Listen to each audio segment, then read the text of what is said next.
good evening. As always, we are just outside of Boston, Massachusetts, and this is Just a Concerned Citizen with the Massalorian, and we are about to go live with all of you right now.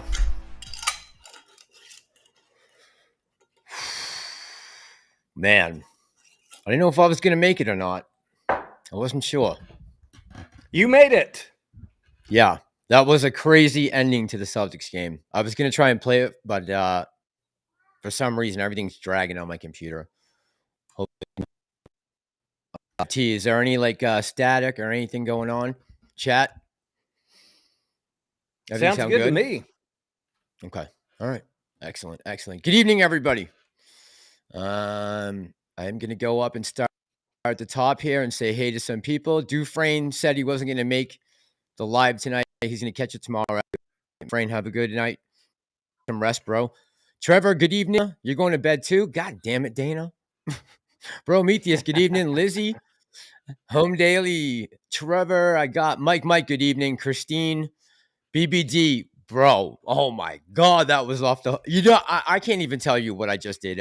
I'm such an idiot. I left the room and walked out and said, "Okay, yeah, we got 3 seconds left from half court. You're telling me we're not going to hit a brick?" And then, of course, he banks it in with 1/10 of a second left. Oh my God, that was insane, crazy. And I walked out of the room. Mediocre, what's up, my friend? Good evening. BBD, Michael 1, just another ape. God damn, that was exciting. My heart's still pounding right now. I'm 5 minutes late, bro, because I was trying to catch the end of the C's game. God damn, that was crazy. Michael 1, I got Pablo AMC. Good evening. G Immortal, what's going on, friend? Pixie in the Woods, good evening. Ayo, how you doing tonight? Christine, good evening. Happy Memorial Day. Yeah, happy Memorial Day weekend to all of you guys. T, happy Memorial Day weekend. Happy Memorial Day to you too. Thank you. Yeah, we have no market on Monday, right? No. Correct? Correct. Markets are closed in the US, guys, on Monday. Enjoy that extra day off. Yeah. Yes. Steve, did you watch the game, man? Insane, right? Damrick, Vin Cool, Gorilla Gardner, Richard Desch, good evening. T-bone steak kind of day. That sounds delicious. Leaf, how you doing tonight? Yeah, we're going to talk about Roensch's video. I got it pulled up here. Don't worry. Yeah, we're going to talk about Roensch. We're going to talk about a couple things. Andrew Williams, good evening. I think we got to the bottom of the list. Yeah. Thomas B, did I get you? 8432, my man. Ayo says, what up? Deal reached. What do you think, guys? Do we officially have a deal reached? No, right? They said they have one in theory. Okay. What exactly does that mean? That was the first thing I thought. All right. Is this the for real or? Yeah, what does that mean? One in theory. All right. It's something we can look at, I guess, later. Ayo says rocking the Gensler goggles. Is that what Gary wears? Yeah, around April 1st. I don't know what happened, but his Twitter profile, he had these glasses on. No shades on? I didn't know that. Harry Parrott, how you doing tonight? PD Harris, what's up, my brother? How you doing tonight? And I think I got everybody in the bottom. Richard says tentative deal, vote on Tuesday. Tentative deal, vote on Tuesday. Well, check in on Tuesday. Let's see how Tuesday looks. Right. Mass, I didn't know what to do with myself today. Why is that? I got a postcard. Oh, your postcard? If you got your postcards, can you just drop a 1 in the chat? And if you did not, can you drop a 2, please? I'm just curious to know who got any. So did you I saw your, man, today was a rough day at work. Yesterday too. God damn. I saw in your community post, you got multiple postcards, correct? From your different I haven't brokers? I got this one at my house. I have multiple accounts, and the other ones go to a PO box, which is like 15-20 minutes away. I didn't feel like driving all the way up there, and the postcard was not a big deal to me anyways. So, but I did get the one for the account that I have registered to the house. Okay. Okay. Which Let's is, see. by the It's like way, half and half. evidence that, you know, of stock ownership for all the There you go. out there. You're still holding with us. That's. I was wondering why you keep coming on these live streams. Like, what is Tony doing? Oh boy. By the All way, right. Lou, if you need one, I'll sell this one to you on eBay because I know you're not going to get a real one. You know, I know he's really not. I don't he's think they sweating sent him it to right Dominican now. Republic. What do I tell him, Mass? How do I get out of the? I know. Oh yeah, it's know. because I own synthetics. I'm not going to get a postcard. Right. Oh, that's right. That's Ooh, right. I forgot. that was he a owns good all one. synthetics. That was a good one, Lou.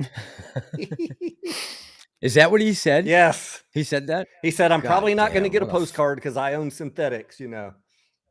Ooh. God damn. Yeah, he hasn't got any of the emails for any of the votes. He's got Hasn't nothing. written a Remember? letter to protest. Nothing. Nothing. Nada. Let's see. All right, so it looks like it's about half and half. Thomas got his, or Parrot. Apes Blazing does stuff. BBD said he got one from each of his brokers. 1 + 1 + 1. I've All seen right, people looks like get it's up about to half and 6 half. postcards, Mass. No way, really? Yeah. 6 postcards. One for every Wow, account. people have 6 brokerage accounts? Yep. That's a lot of accounts to be managing at once, I tell you. I have a tough time with 2. Capital J says he got 3 postcards. All right. Eric got 1.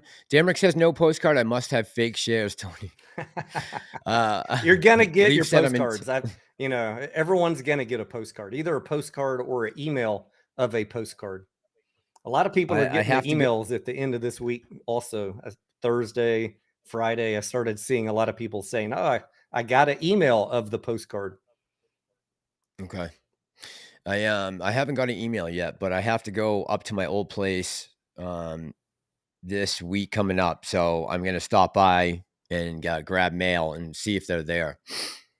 BBD already sold Lou a postcard for $20. Ah, So damn it! You beat me. Don't bother. All right, Al, if you need one, I'll sell you one. $50. Is it going to cost you $50, or I get a free membership to your channel, Al? Oh, that would be a good thing. It's like $49.99. That's expensive. I saw. Oh God, I'm gonna save it for tomorrow's video talking about him. So Thomas B says, so explain what we should do if we've not received one yet. So Thomas, you haven't gotten one, and no, Thomas, you said you got yours, right? Unless I misread that. MC, what's going on, my brother? How you doing tonight?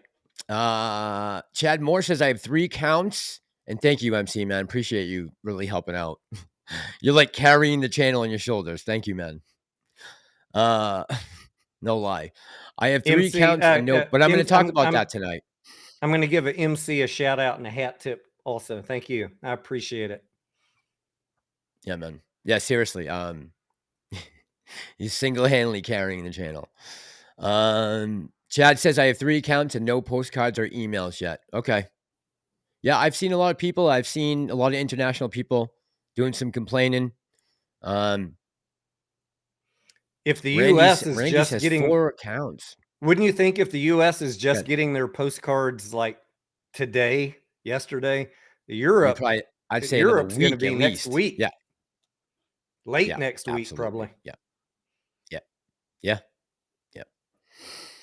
Let's see. David Massaro says he got his. Thomas said, I said, explain what we should do if we received one. Oh, my bad, bro. All right. So what is do you know kind of your forte? This is why I'm glad. What is, if you want to do something with this postcard, what can you do with it? Something constructive. I'm using it as a coaster for my cup, so I don't get water stains on the wood. It's a good thing to use it for. But seriously, if the postcard is the same information that's been available online since May 5th. There's no new information on the postcard. It's exactly the same information that's been available on the web, on AMC's website, on the news press releases, on the plaintiff's website, on the defendant's counsel's website. It says, hey, there's a hearing at the end of June, and if you want to write a letter to support or object, go to this website. And you have to do that by May 31st. So other than that, if you want the settlement, you don't have to do anything with the postcard. If you knew about the lawsuit, you don't need the postcard. If you want to object and you're on Twitter or YouTube, well, you've already had access to all of this information for almost a month now. So the postcard's just basically for anybody not paying attention to anything. It's your heads up that there's a settlement coming up. Mike says his postcard doesn't say what broker it's from. Is that true? Yeah, because the postcard's sent by a third party. So this third party contacted all the brokers and got the mailing list. Doesn't matter what broker it's from, because your broker is not sending it. If you look at the return address, it says Strategic Claims Services. That was a contracted third party. AMC's not sending the postcards. Brokers aren't sending them. No one's sandbagging or hiding shares or hiding postcards. It was contracted to a third party. So it's all independent. You'll all get your postcards or your email, unless a mistake happens. Like I had one girl, Mass, that wrote to me today, and she said, I got my postcard and I got someone else's postcard that, it was stuck to my postcard. She said, really? They don't even live close to me. So by static electricity, she got 2 postcards, one for someone else. Kidding. So there's going to be mistakes. Man. Some of you won't get it, but everybody should be getting a postcard if you, especially if you're in the U.S. with a regular account. I gotta give a shout out real quick to Hoopstat OC that's on the. There you go. That OC. Just want to say congratulations. He's got a comment here. Said, my son graduated Friday with a 3.875 GPA. Going to Texas State Austin Engineering. What Tony, I believe that was, I don't know if that's Tony's school, but that was his field. So, hey, man, shout out to your son. Congratulations. That's good news. Great news. Great news. He's not going to go wasted at Harvard. That's good. Waste his education at some liberal Yahoo school. Go get that engineering degree. It will take you places. Let's see. VBD says, remember that time when the Sox were down 0-3 to the Yankees? And yeah, man, the steal. And then it was. So I was saying to my buddy earlier today, we were talking about betting the game. I don't even want to say this because I'm going to get hell. But when on Game 7 of the last series, we took Philly. I don't bet with my heart. I bet with my brain. At least I'd like to think so sometimes. But yeah, that was it was a very tempting bet. And so he said today, I said, listen, if they win tonight in Miami and come home, especially after that demoralizing loss that Miami just had. I mean, basically they were losing all game. They went up, and then with a 1/10 of a second left, they lose. I said someone's got to be the first to do it in basketball, right? So someone's got to do it the first time. The Bruins did it in hockey. There's just has to be a time. BBD, thank you, man. Appreciate you. But yeah, man, I remember, and that was pretty insane. Yes, it was insane. I'm actually really excited. My heart's still pounding right now. I couldn't believe I walked out of the room. I'm so disappointed. Let's see. Domrick says Matt Kors didn't get his. Yeah, I saw his video today. Yep. Did he really? No, I don't think so. No, I think that's a joke. Dan Spencer, how you doing tonight? Gorilla Gardner. Gus says live. Domrick says dead people got postcards. Like ballots, like mail-in ballots. Yeah, the like button when you come in, that would be awesome. I was watching Al from Boston's live stream the other night. It basically started with some jokes, and then it went to hit the like button, We got to get more people in here. Talked about the membership. I think it was at the 7-minute mark. He actually talked about something relevant. I was like, wow, $49.99 for that. Not that we're talking about anything relevant here, but we do try to answer guys' questions when we can. Forrest Bradley, how you doing tonight? Good evening. Grandpa Barney's in the house. Grandpa, how you doing tonight, my friend? What's up, Grandpa? Hoops Dad, Grandpa, did you get your postcard? Oh, go ahead. Go ahead. Hoops Dad, go ahead. I was just going to say, Hoops Dad says, we'll be visiting you soon. Yeah, just let me know in the comments or DM me if you guys are ever coming through. Austin, let me know. Give me a heads up. Ape for AMC says, Tony, your camera is backwards. Is it? Are you mirrored on your camera? I just swapped it. Yeah, I fixed it. Thank you. Oh, okay. Thank you for they were trying to read my t-shirt and it was backwards. Oh, okay. Oh, speaking of which, I think I finally came up with a design yesterday for a t-shirt. What do you got? All right, let me I'll pull it up real quick. I have it on a Canva card. Let's see if I can do a screen grab with you guys. I think I finally came up with one.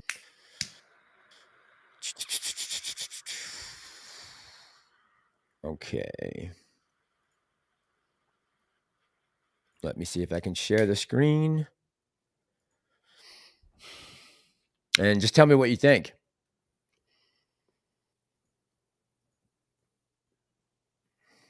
See if it pops up. Okay, I'm just going to make this bigger. And I'm going to turn the chat off for a sec. So something like this. And then on the front, I'm thinking like maybe even just a small message like that, or something, some type of writing. But I fit this then to break the wheel. I'm gonna do some pink ones and some blue ones. I'm gonna get them out to my mods, and then they're gonna be used to give out. They're not gonna be for sale. It will be like random orange and stuff like that to get them. So very nice. Let me know, guys, if you think it's retarded or what. But I still have to transfer it over to Adobe Illustrator, and so I can send the print to get it going. But I think I got a dozen coming on Tuesday, so we'll get started with folders for 12. Holy smokes! Yeah, guys, let me know in the chat what you think of the shirt. Hopefully, we'll be giving some out here in the next couple nights. By the way, Break the wheel, is that a Game of Thrones quote? Yes, it was. Yeah. That was Targaryen, right? Daenerys. She listed all the names of the different houses, and she said, I'm not here to bend the wheel. I'm here to break the wheel. Yeah. Yep. Yeah, it's one of my favorite lines, I think. But I feel the same way about us in a way, and a lot of people that are subscribed to the channel. I think a lot of us look at things, the world right now, in the same way. And, I'm out here trying to do what I can to pass along truth. And if that means that in the same time span, we're breaking the wheel, good. I'm sick of the establishment. Yuka Frida, good evening. Yuka says my penis is on backwards. God damn it. Is it really? Let me flip it around. Been lurking, staying away from all the drama, keeping it tight and out of sight. I love everyone holding AMC.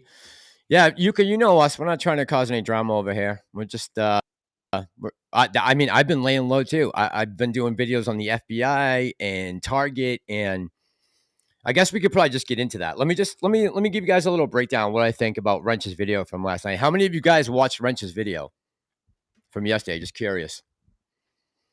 Gus says we need to break the world.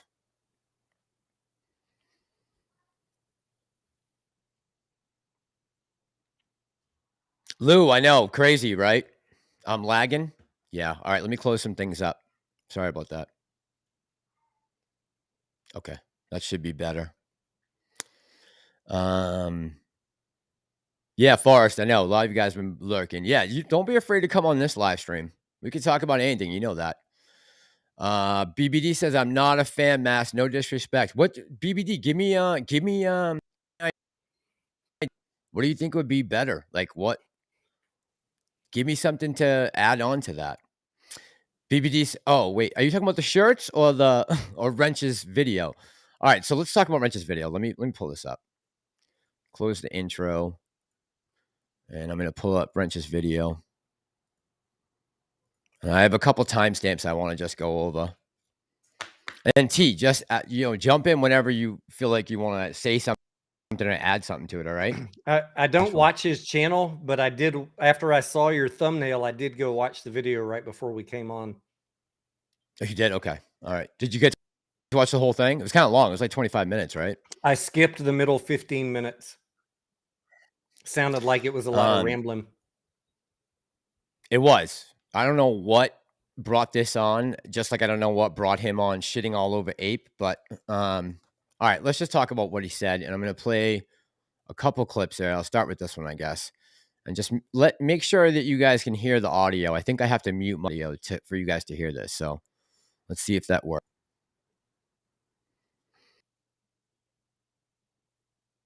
Me, the group, charts, scanners, a level 2 box, and time and sales, staring into a tiny little window on my screen for 7, 8, sometimes 9 a day, and then doing review.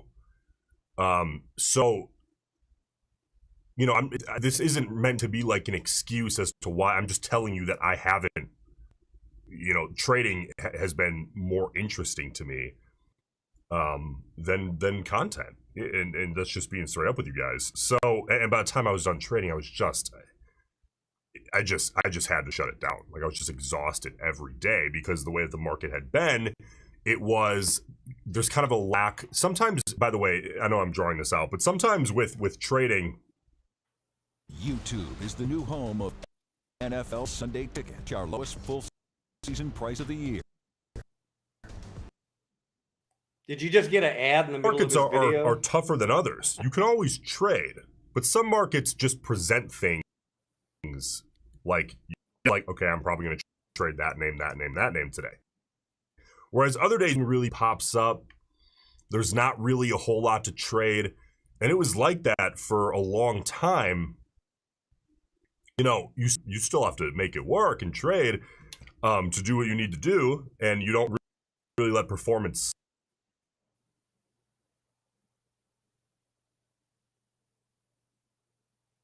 I'm muted. First and foremost, I agree with what he says about the video thing, right? I think I have the same kind of viewpoint when it comes to that. Like there's things in this video I agree with and some things I disagree with. So I'm going to try to just point them out one by one, and hopefully I have all these timestamps right. But yeah, he was talking about how trading is more important to him right now, like the day trading that he's doing with the group, and that by the time he's done with the day, he's exhausted and trying to make a video on AMC or whatever. Which, I mean, a lot of us are here because of AMC. There's just no way around that. But I understand where he's coming from that. From that perspective, I know when I'm working in 8-10 hour day, it's more like 11 with the drive and everything. And I'm not sitting at a computer, right? Lumber and it can and tired and just I can't do.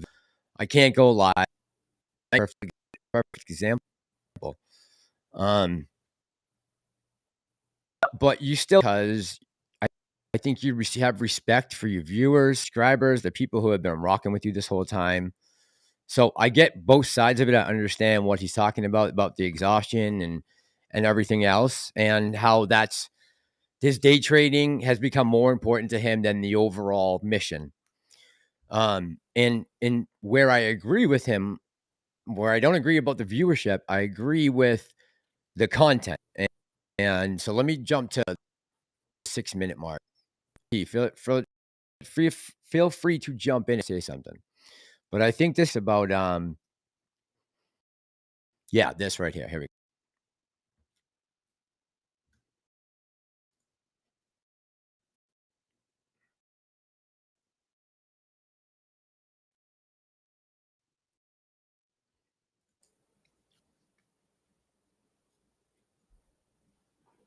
For any meaningful amount of time for AMC specifically, I would hope that you understand at this point that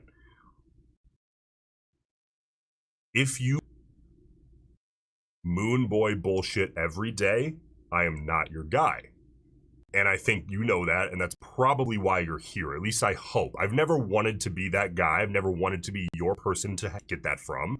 That was never my goal. I have never once made an AMC video for any reason other than there was a fresh catalyst, there was something that needed explaining, there was a relevant topic that I think required or would benefit from discussion, something was exciting to me and I wanted to sit down and make a video. I wanted to go through a document and do a bunch of research and then make a video and present it to you guys, because otherwise that information just kind of sticks with me. Never been like, let me just sit down and wing an AMC video because I know that there's interest. Like, I don't.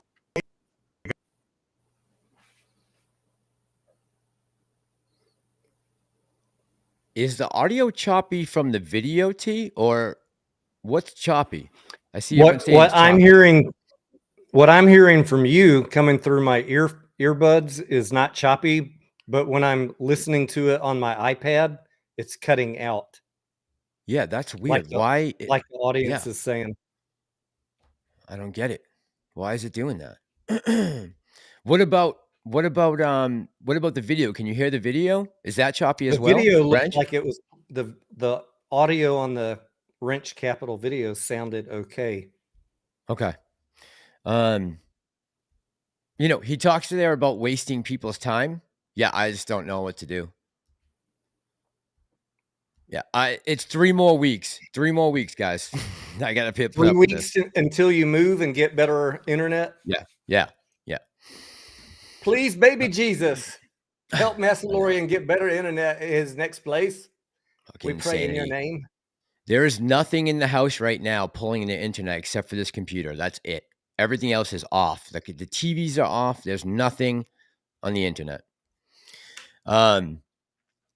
But what he said about wasting people's times and making videos for the sake of making videos, if that's why he's not uploading, then I can understand that, right? I get where he's coming from as far as that goes. Now, he said that he covers catalysts, and if something needs explaining, and I would say I would kind of agree with him that we kind of are on the same thought patterns when it comes to that. No, I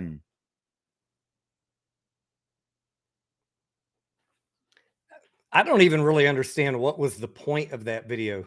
Like, okay, so why does he have to apologize? We all know there's not much to talk about, right? There's not much to talk about right now unless you're correcting all the misinformation about the lawsuit. I think Mass is gonna reboot his connection, so give him a minute. And what are we? I'm just curious, as I was watching Roensch's video, like, what does that say about the last 2 years where he was making daily videos? Was he not trading back then? He was just making videos.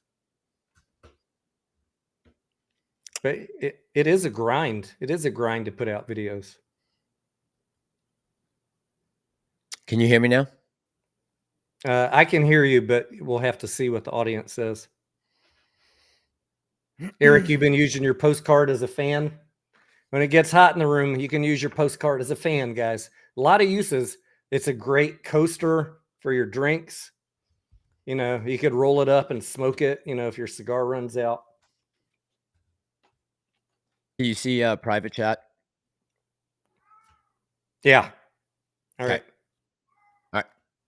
Give me 5. He's gonna reboot, guys. So Massalorian might go away for a second. You'll have to you'll have to deal with me for 60 seconds. Jesse Matthews says the grifters dropping like flies. I still see a lot of grifters out there, Jesse. A lot of misinformation. God damn, it's just, I could make a career on correcting the misinformation and the clickbait out there. It's just, that's exhausting. There's so many people putting out bad info.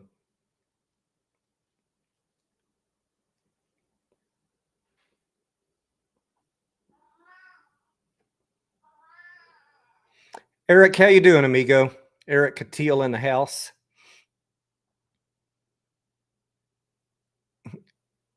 James says, I'm going to sell mine on eBay. There's probably some YouTubers, James, that don't own AMC. Lou comes to mind that, you know, probably need a postcard. So put it on eBay. I bet you could sell it real quick. They need some evidence that they actually own some shares at one point. Someone will buy it.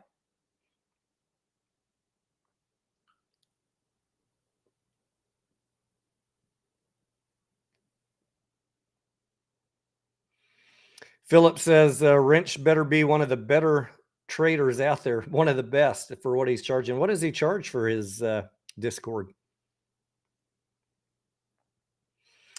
Jesse says your back and forth with the Marine has been hilarious. Yeah, I mean, I don't know what to say about him. I tried to help him, a lot of DMs back and forth at the end of last year, trying to explain my viewpoint on things. And at some point I just had to stop because I realized I wasn't getting anywhere.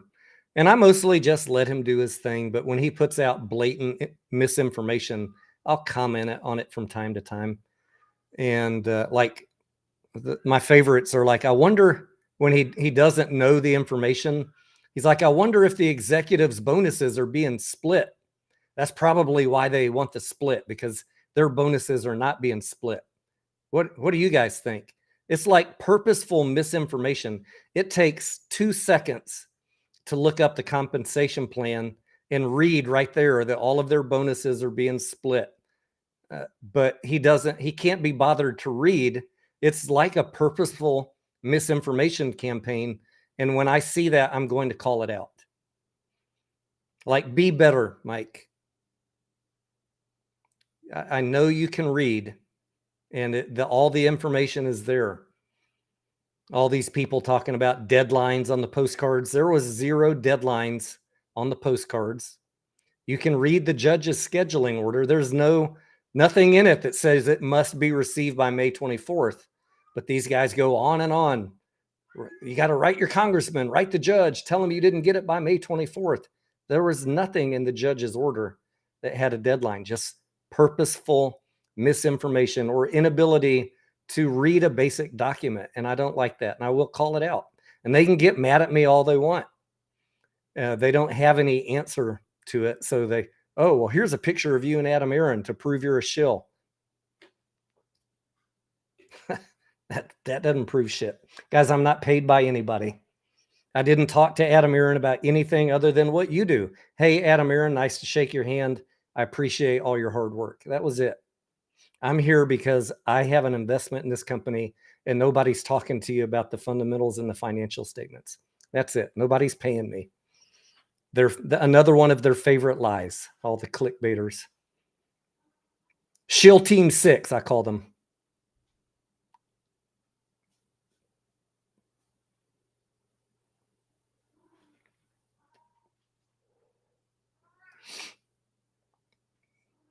Mass is rebooting his computer.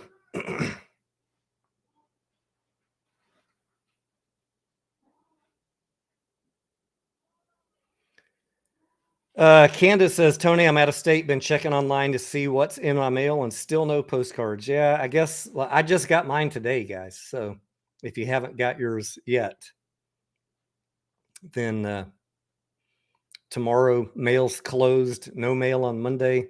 Check next week.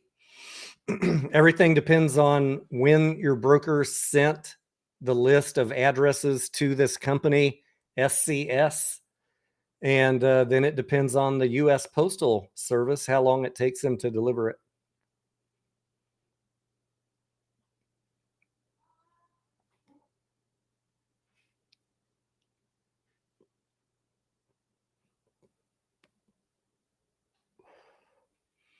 Hoopsdad says, I don't get what they're complaining about. They already have the information. They know that. In fact, one of them wrote to the, one of them was calling the plaintiff's attorney saying, hey, I haven't got my postcard. You guys need to do something about it. And the plaintiff's attorney wrote him back and he posted it on Twitter. And they told him, they said, hey, look, everyone that's complained to us about not getting a postcard, we're passing that on to the special master. Good enough. They also told him the postcards are not a share count, as we know, but they're trying to make it into that, these guys. And they told him, by the way, if you're writing to us asking about the postcard, you already know about the lawsuit. So this is all kind of a moot point, as we've been saying here also. All these people complaining about it already have the information. This is just mental masturbation. It's for attention. It's to push an agenda that is not part of this case, like a share count, and all of that's going to be tossed out by the court. If they bother to write a letter, they're going to get kicked to the curb.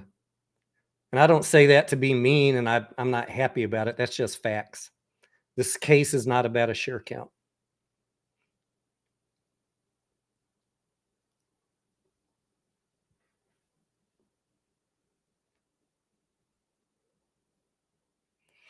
The case is about somebody was not happy about the implementation of APE, and they had some questions about the legality of it. And that's what they're going to talk about. That's what the counsel and the judge are going to talk about at the end of June. Unless, you know, somebody comes up with some compelling argument out of left field based on all of the discovery. But from what I'm hearing, most of them don't even want to look at the discovery now that they know they need to sign a confidentiality agreement.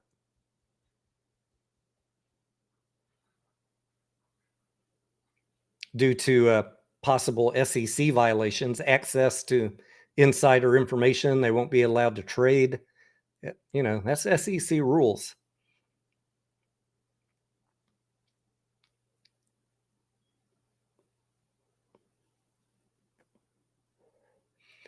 CPA says, how much time left to add APE before the split?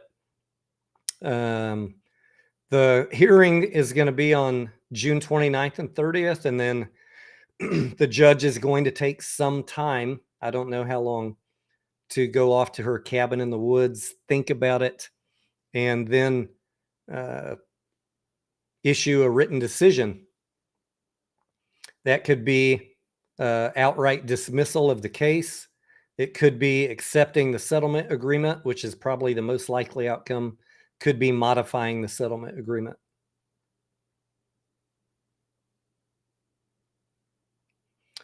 MotoGP, what's up? Could the lawsuit fuck us? He's asking if it doesn't allow AMC to generate funds. It could, yeah. If the judge, you know, were to extend the timeline, something happens, that the timeline really gets stretched out. Yeah, it could hurt AMC. But the good thing is I think Q2 is going to be a good quarter. We're not going to burn through a lot of cash in Q2. So as long as AMC has the ability to raise any funds that they might need by the end of the year, we'll be okay. You're back, Mass? I don't know. Can you guys hear me? Is it choppy? What's up? Talk to me, chat. I'm so aggravated right now.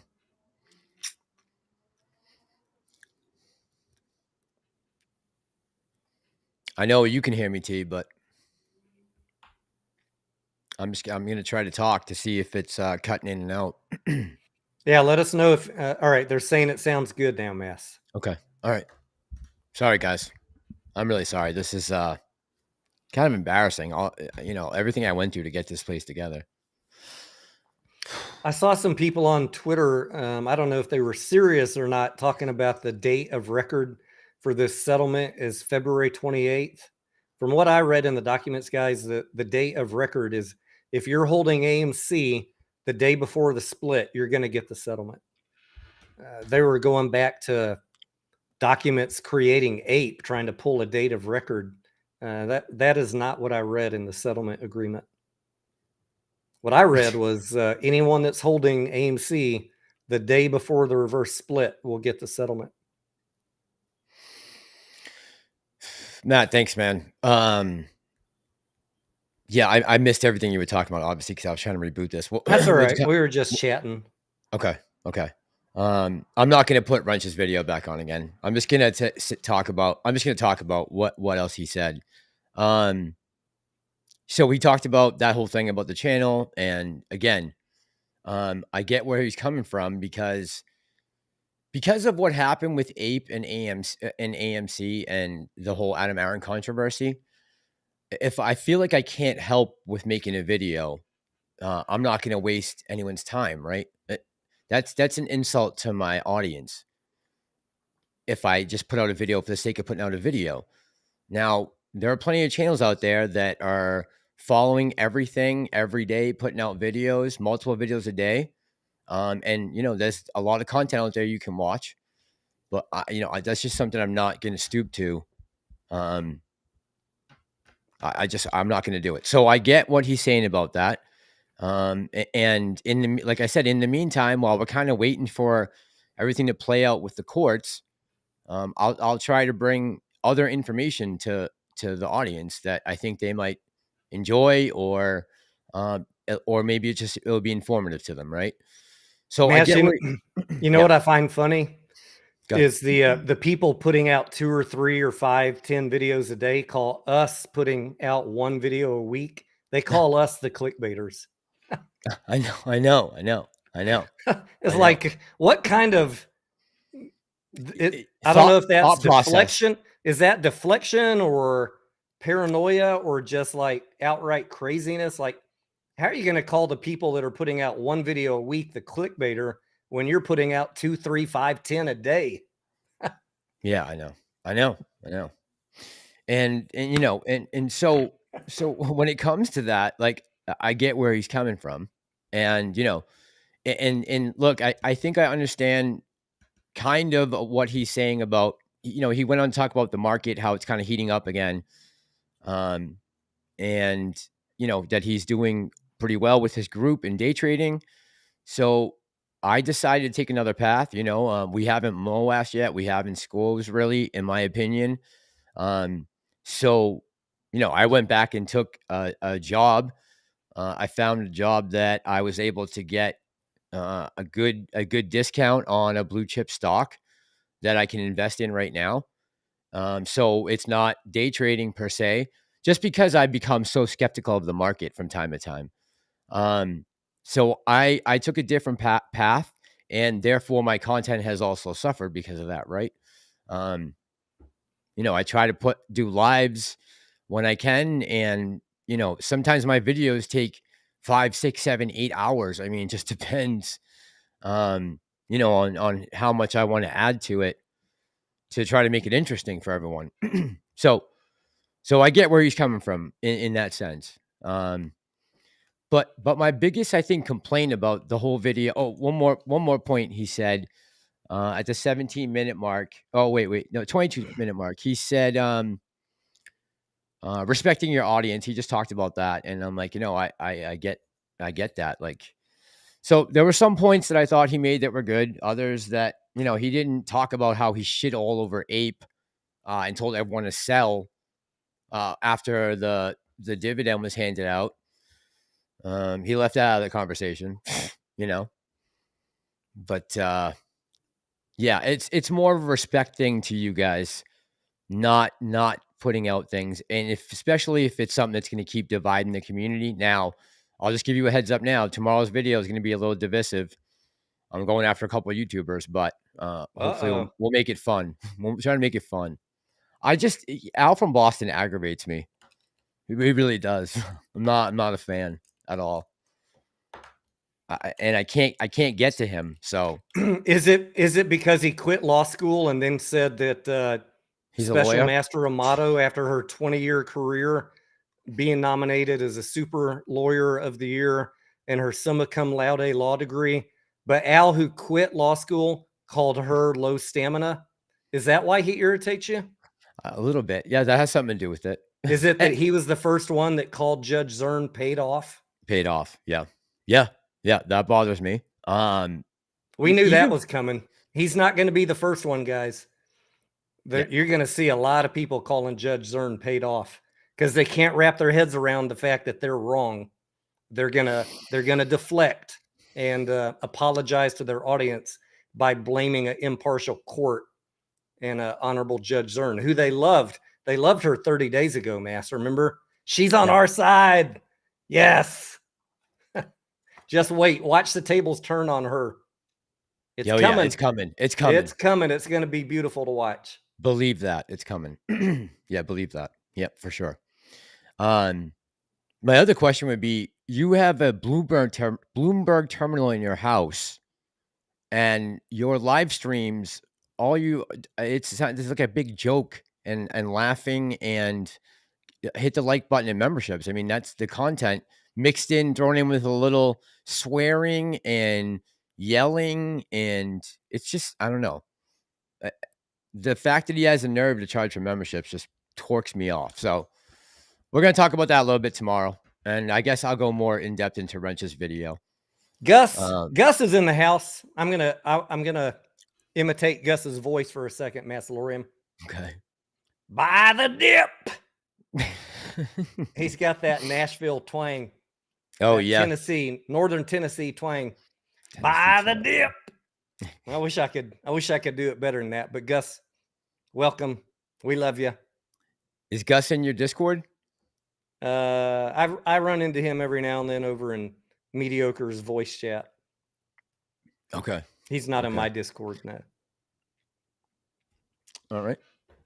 Andrew, how you doing tonight, man? I just saw some people come in. Let's say hey to some people. Eric, good evening. Eric, thanks, man. I appreciate you. Gorilla Gardener, I think I got early. Candace, good evening. Matt, good evening. Theron, I hope I pronounced that right. Billy 87's in the chat. Moto GP 34. Goad Padaya. I got Eric already. Anyone else I'm missing here? I saw Dan Spencer. I saw Shin show up. Is Spencer here? Dan Spencer. Good evening. Yes, from the UK. From the UK. Michelle loves freedom. How you doing tonight? Michelle's in the house. Okay. We got some more people in the chat. Philip here, Forever Nape, Trevor. All right. I think I'm caught up. Prometheus says, this community is divided. No, say it ain't so. Wrench Cores and Meat Kevin are the ones I blame the most for causing Ape to drop so much. Yeah, Matt. Yeah, I mean, they had a big audience that they were able to influence at that time. And I think that scared some people. And I think that added to what we saw with the demise of Ape. Like, certainly that had an effect. Make no mistake. I don't know who this is here paired with the Chinese. I believe these are the Chinese symbols. What was his question? I think he had a good question. He said he has, I have more than 35,000 AMC shares at 580. Do I still buy more? What's your cost average of 580? What did we close at today? By the way, yesterday. What was the closing price of AMC? Do you know? I don't have it up right now. I don't have the stock charts up. Let me see.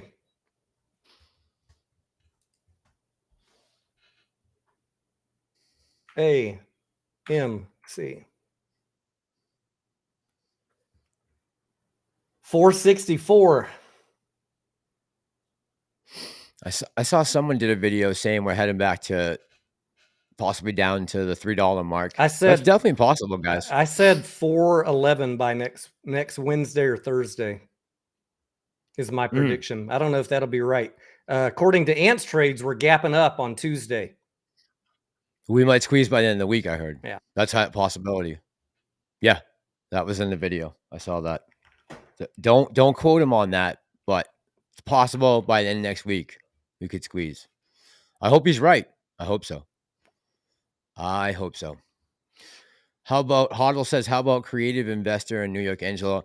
The only problem I have with the YouTube thing and like, the Thomas James videos about, Ken Griffin's getting liquidated and margin calls are incoming, it like the whole, for the longest time, the news was if Credit Suisse ever went under that we'd see a global financial collapse, right?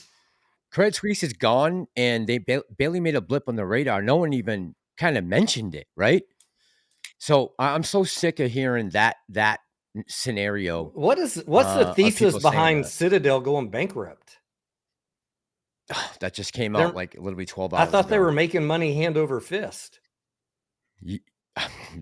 I mean, they just had a big move to Florida. I mean, all brand new offices. He's got a brand new spot. I don't think they're hurting right now. Certainly not right now. They're not. Let's see. Let's see if I can get some more people on here. Andrew says, yes, buy another 2 million shares. There's your answer, bro. Billy says, Tony Mass, have you ever done a poll of how many people have multiple accounts? Brokerage accounts, Billy? No. I'm not even daring trying to do anything out of the realm besides talking in the mic right now. I'll throw one up in my chat. Okay, cool. Food Dog says, wow, we're getting DD from Ants. Will selling all the AMC cause the squeeze? Billy says, I think we still have around 2.8. Where'd you get that number from, Billy? Let me know. The last I heard was 3.5. I'm just curious to know where you got that number from. Hoddle says, I love hearing Lou's stories, though. Yeah, just stick with the stories and understand that they are just stories. He is just a giant storyteller, an overweight, bald storyteller. That's all he really is. Who probably isn't getting a postcard because what was the reason he's not getting it? He said because he must hold synthetic shares, but that's absolute horseshit. I'm going to tell you right now. If you have AMC in an account, you're getting a fucking postcard. You're getting a fucking postcard. Make no mistake. You're getting one. Duplessis says TD and Schwab basically the same now. Yes, Ants is still around. Dan Spencer says Thomas Jane's a very punchable face. Seriously. I mean, I'm not taking swings at anyone, but it is a punchable face for sure. Big time. Big time. And here's the thing, right? You don't have to put AMC in every title of every video because it's just not everything that happens in the market overall is going to have an effect on AMC. I mean, look, I know it's a moneymaker getting the ad revenue. Like, I get it. He's getting like 12,000 views a video on a consistent basis. To me, it's a waste of some of our viewers' time if we go around making videos like that. I think it's unnecessary. Headstock Harem, how you doing tonight? I see Headstock in the chat. By the way, let me, I don't even think I have a mod in the chat tonight besides Yuka. Gus says AMC is a bargain ATM. Eric says, I'll be home in a little bit. I won't have to talk into this effing thing. Theron says, so the Lou Meister who has been doing videos since the beginning says he's holding yeah, still. I mean, he started his channel a week after I did. I don't think he was getting synthetics back in April of 2021. I could be wrong, though. You never know. You never know. Scavenger, what's up, brother? How you doing tonight? What's up, Scavenger in the house? How you doing, my friend? Oh, yeah, he says, Scav says, how I can't wait to try that camera. I saw what did you do? A video on caramel corn? How to turn AMC popcorn into caramel corn? Yeah, I have like 5 boxes of microwave popcorn, Massalorian. Like, I had to get creative on how to use it. Okay. Did you make caramel? I did. I made caramel corn. My mom's recipe. Nice. Oh, Prometheus. Damn, I'm sorry, bro. I figured if I'm going to go through the trouble of making it, Mass, I don't like the caramel corn at AMC. It's way too sweet. Okay.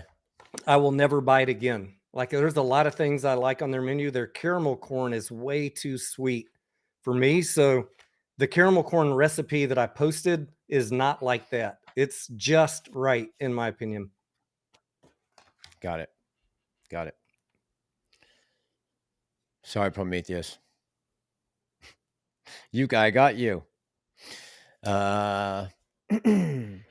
Hoops Dad OC says, I fear it's the end of the day for Lou soon. No, he'll just keep crawling back. He's like Keith Richards. You can't kill the man. You could pump him full of fentanyl and trank and methamphetamines, and he'd still be making 6 videos a day. No doubt about it.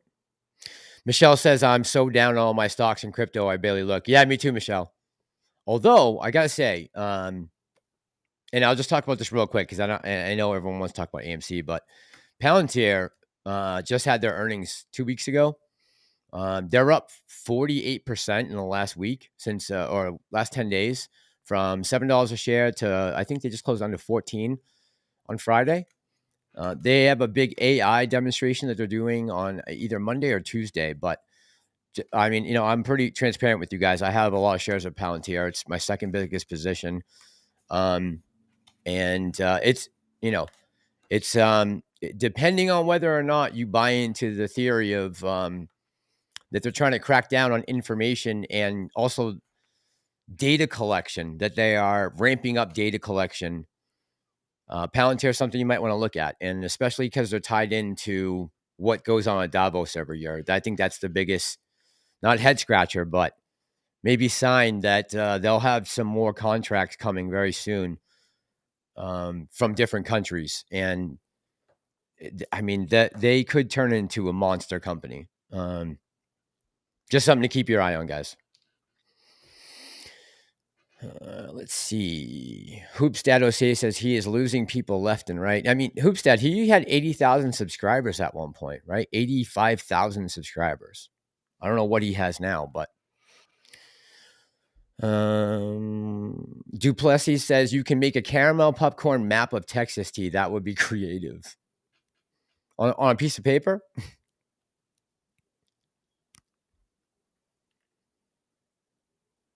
Let's see. I see them up. Let's see. Scavenger says, all I know is I cannot wait for 6 p.m. Monday night. I'm trading this debt ceiling news all night. Yeah, what is the latest on that? Because I wasn't able to hear the news too much today. Have they come to an agreement yet? No, right? They extended the deadline to June 5th. Is that true? We're talking about the debt ceiling or what? Yeah. How can they extend the deadline until the 5th? How can the Treasury do that? I didn't see that headline, but I mean, they can forecast when they're going to run out of money. Maybe that's what that means.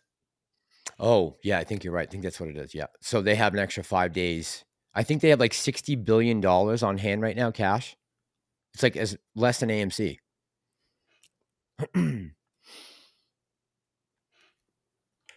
Let's see. Dan Spencer says, you don't need a postcard, people. It's not like Pokemon. Tony is subtly saying this is what he is doing with his. It's an emergency toilet paper, if that helps. Food Dog says, Mash, should we sell our AMC and buy Ape? That's up to you, man. I'm not selling any of my AMC because I just don't know what's going to happen after. I am going to buy some more Ape, but I'm not going to sell my AMC. I don't know what's going to happen with AMC. Why would I sell now after I've been holding it for 25 months? I'm going to buy some more Ape, but no, not selling my AMC. I'm not doing that because you just don't know. You just don't know what's going to happen if this reverse split and conversion goes through. I can't tell you what's going to happen to AMC afterwards, but after 25 months now, I'm going to ditch my AMC and buy Ape. Now, I'll buy Ape. I don't need to sell my AMC. I think they'll be fine no matter what in the next 12 months, and I can make money on that stock no matter what happens right now buying at this price. In my opinion. Talking about that real quick, I saw the numbers coming back domestically for Little Mermaid are going to beat all the estimates, so that's good. It didn't do too well internationally, but I like to see you. I like to see that it's doing well in the States. That's good. I thought that might be where we got a lot of pushback, but China did their premiere last night, 540,000 in sales for a country of 1.2 billion people. That's horrendous, bro. That's horrendous. It did 48 million domestic on Friday. That's pretty good. That's very good. Yeah, absolutely. International, yeah, 15,000. Oh, that's crazy. I mean, the rest of the, I don't know. You know, my whole thing with this, especially with the Little Mermaid, I don't, you know, if that's going to make, and I saw some of the reactions that were on social media of like younger Black girls who saw the trailer and were like excited, right? I don't want to take that away from anyone, right? If that's going to make some girls happy, then great, right? But pouring $300 million and look, we could be totally wrong about this domestically. It looks like it's going to do really well, but the rest of the world is not falling for the Disney bullshit of just recharacterizing and, you know, swapping out genders and races for everything and then putting it up on the movie theater. They're not going for it, right? So we got to hope that they do well here in the States, and looks like it's doing okay. So, owning the floats in the chat. What's up, Mike? Hey, Mike. Good evening, Mike. By the way, I sent you a DM the other day on Twitter if you want to check it out. Dominic says, just another ape. Did you sell all your AMC and buy ape? Philip. So yeah, so they've reached a tentative agreement, right? What that means, I don't know, but it still needs to be voted on. Is that true? No, right?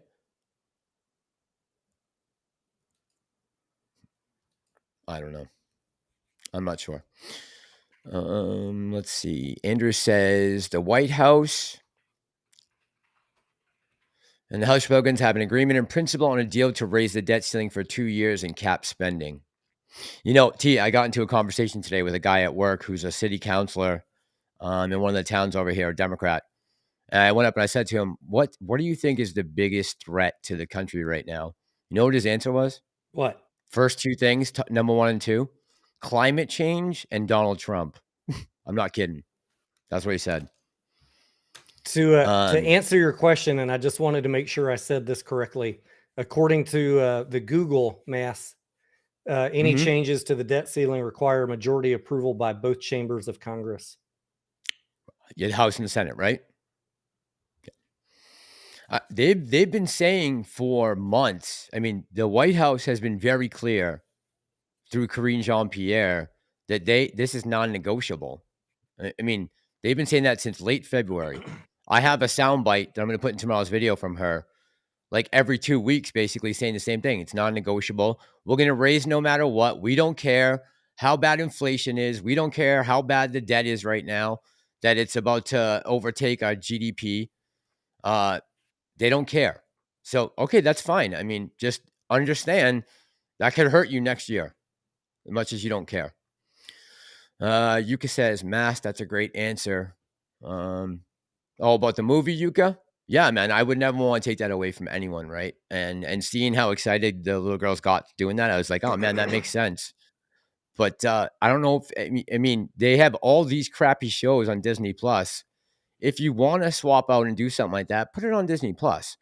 But don't try to force feed it down the rest of the world's throats and see the numbers coming back. 15, did you say 15 grand, Tony? Yep. For Friday. Oh my God. That's insane. That is terrible.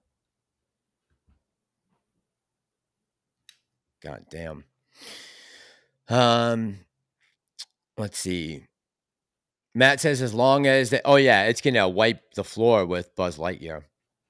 By the way, Tony, do you know that the new Indiana Jones, have you seen the reviews coming back from Cannes? I have. Yeah, I've been I had not good, bro. I had high expectations. I didn't really know. I haven't been following the multi-year saga of the development of this movie, but now that we're on the cusp of it being released, I've been reading the storyline of the movie, and it's just apparently another one of these. You want to say it for me? Yeah, I mean, it's you know, it's the woman telling the man how to do things, everything. She's got it all figured out, Harrison and he Ford's is the washed down up the old dumps. man, Yeah, and yeah. the He female got saves the divorced. day. Yeah, he got divorced from Marion there at the end of the last movie. He lost her. It's like Luke Skywalker all over again. It's crazy. Yeah, I'm not Um, very happy. I'm still going to go see it just because I like the Indiana Jones, except for the what was that last one, the Crystal Skull Skull. Island or something. Yeah, Crystal Skull. Yeah, Crystal Skull. That one was not so great, but No. you know, I'll still go see it, but it's kind of disappointing what I'm reading. I hope it's better than the critics are saying. If the critics are shitting on it, it's got to be bad. Well, I mean, they shit on Mario. That's true. That's true. That's true. Good point. Good point. And that crushed it, right? Good point. But yeah, it's the most expensive movie ever filmed in history now. $300 million it cost to shoot that movie. So they need to do like $1 billion to get their money back. Close to it. Like 800 million to $1 billion, somewhere in there. If all the rumors are true about the storyline, they're gonna be lucky to have people like Tony. Because I mean, I'm a huge Harrison Ford, Indiana Jones fan, and I might not go see it. I mean, I'd rather probably go see something else in the AMC theater than give Disney another penny. If they're just gonna keep shitting on all of my, boyhood heroes, I'm not gonna continue to support that. As long as this woman is in charge of Lucasfilm, I mean, everything she touches turns to crap. It's crazy. I don't know what she has on Bob Iger and everyone over at Disney. I mean, she must know where all the bodies are and the sex parties and everything, because it seems like they can't get rid of her no matter how bad she fails. Did you see, T, that they're taking down some of the shows on Disney Plus streaming? Yeah. Because they're so irrelevant that they don't even want to play the residuals. Yep. Like, if the person in charge of that company is fucking up that bad, you can't let them remain there. I mean, if I was just, thank God I don't own Disney right now. I would be freaking out. They closed down the hotel they spent $2 billion on after a year in operation because they wanted to go with the new characters. Like, these are bad business decisions. I don't care what your philosophy is. The leadership at Disney has been absolutely atrocious. Can you put up Baron von Steuben's question about the rights offering? Yeah, absolutely. I read through that 900 pages, von Steuben. And yeah, it was interesting to see. We heard from Adam Aaron in one of the recordings. I don't know if it was the one with Robert or at a movie theater, but several people have asked him, why didn't you do a rights offering? And he said many months ago that they did consider it. And so it was interesting in reading the plaintiff's evidence that they were going to present at the trial, that in the board meeting minutes, they actually did consider a rights offering. And I was reading through all of their slides of how they were going to explain it to retail. And the first thing that came to my mind is, this is confusing as fuck, explaining a rights offering to retail traders. I mean, here we are 6 months down the road after Ape, and people still can't explain or understand how the conversion works, or how many preferred shares equals one. I mean, you got this dipshit. I mean, you got this guy, this YouTuber, Stock and Crypto Plays, that doesn't understand how preferred stock works or how Ape relates to it. 100 shares of common equals one preferred, and 100 Ape equals one preferred, yada, yada, yada. I mean, still to this day, people don't understand how Ape works. Yeah, can you imagine them trying to figure out how a rights offering works? Yeah. So that was the first thing that came to mind. unfortunately, there were no tidbits in those 900 pages that tip us off why they did not go that route. So to answer your question, I'm going to repeat what Adam Aaron said. And that's all I have. I mean, I found everything he said to be congruent with reality. What he said was they didn't think they would be able to raise enough money doing a rights offering, and they had an offer in the bag from Antara, cash in hand, and so they went with that option. Whether or not that's true, I understand there'll be debate. I'm not going to try and change your mind either way if you agree with that, but that's what he said. So that's all I can offer you, what he said. They didn't think they'd get enough money raised. What I observed is it would have been damn confusing to explain. And if you want to know what I mean, go read the documents posted on AMC Investor Relations on last Monday, whatever date that was. It's towards the end of the 900 pages. I see a couple people in the chat talking about crypto real quick. You want to talk about Bitcoin for a second? I have a question for you. I guess we could put it out in front for everyone. What are your thoughts on I've seen just presidential candidates. I've seen a lot of powerful people more recently in the last couple months talking about Bitcoin and the freedom that it allows, not just an investor, but just to people in general to use as a commodity to trade with, right?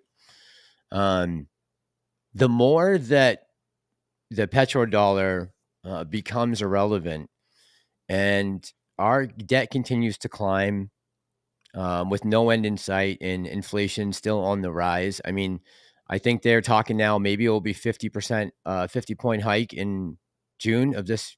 So clearly the economy is still too hot, according to the Fed. So we're going to be talking about a 7% interest rate. Excuse me.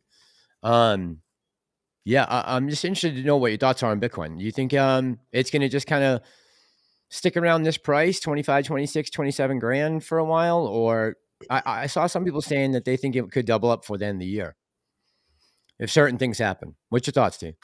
It could, yeah. If I was going to be adding Bitcoin, I'd like to see it drop for myself, right? Because I like buying things on discount. I'd like to see it drop back down to 18 to 20,000. Is it going to? Hell if I know, Mass. Yeah, I know. It's trading too sideways for me to make any predictions, and the whole economy is so screwed up that it's hard to predict anything. If I knew for sure, I'd be buying it, but I don't. So I'm just kind of sitting on the sideline hoping that it'll drop. Yeah. I feel the same way right now about Palantir. Like, it was just at $7 for months, right? I saw it sitting there, said, okay, well, they haven't had a profitable quarter in history.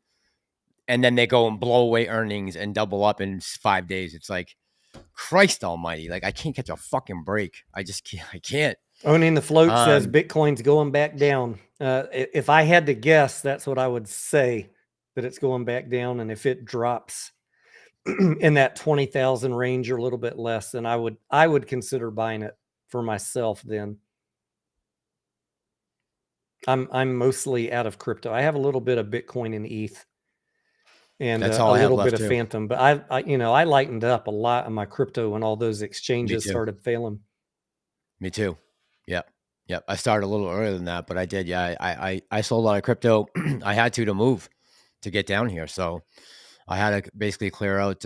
I cleared out my BlockFi account before all that shit went down with them. Thank God. Michelle, what are you buying for altcoins? I'm just curious, and why only altcoins? Any particular reason? Mud Puddle says, I have a stupid question. What is the purpose of the postcards? Notification you could use of it the as oh, yeah, the real reason? Sorry. Go ahead, T.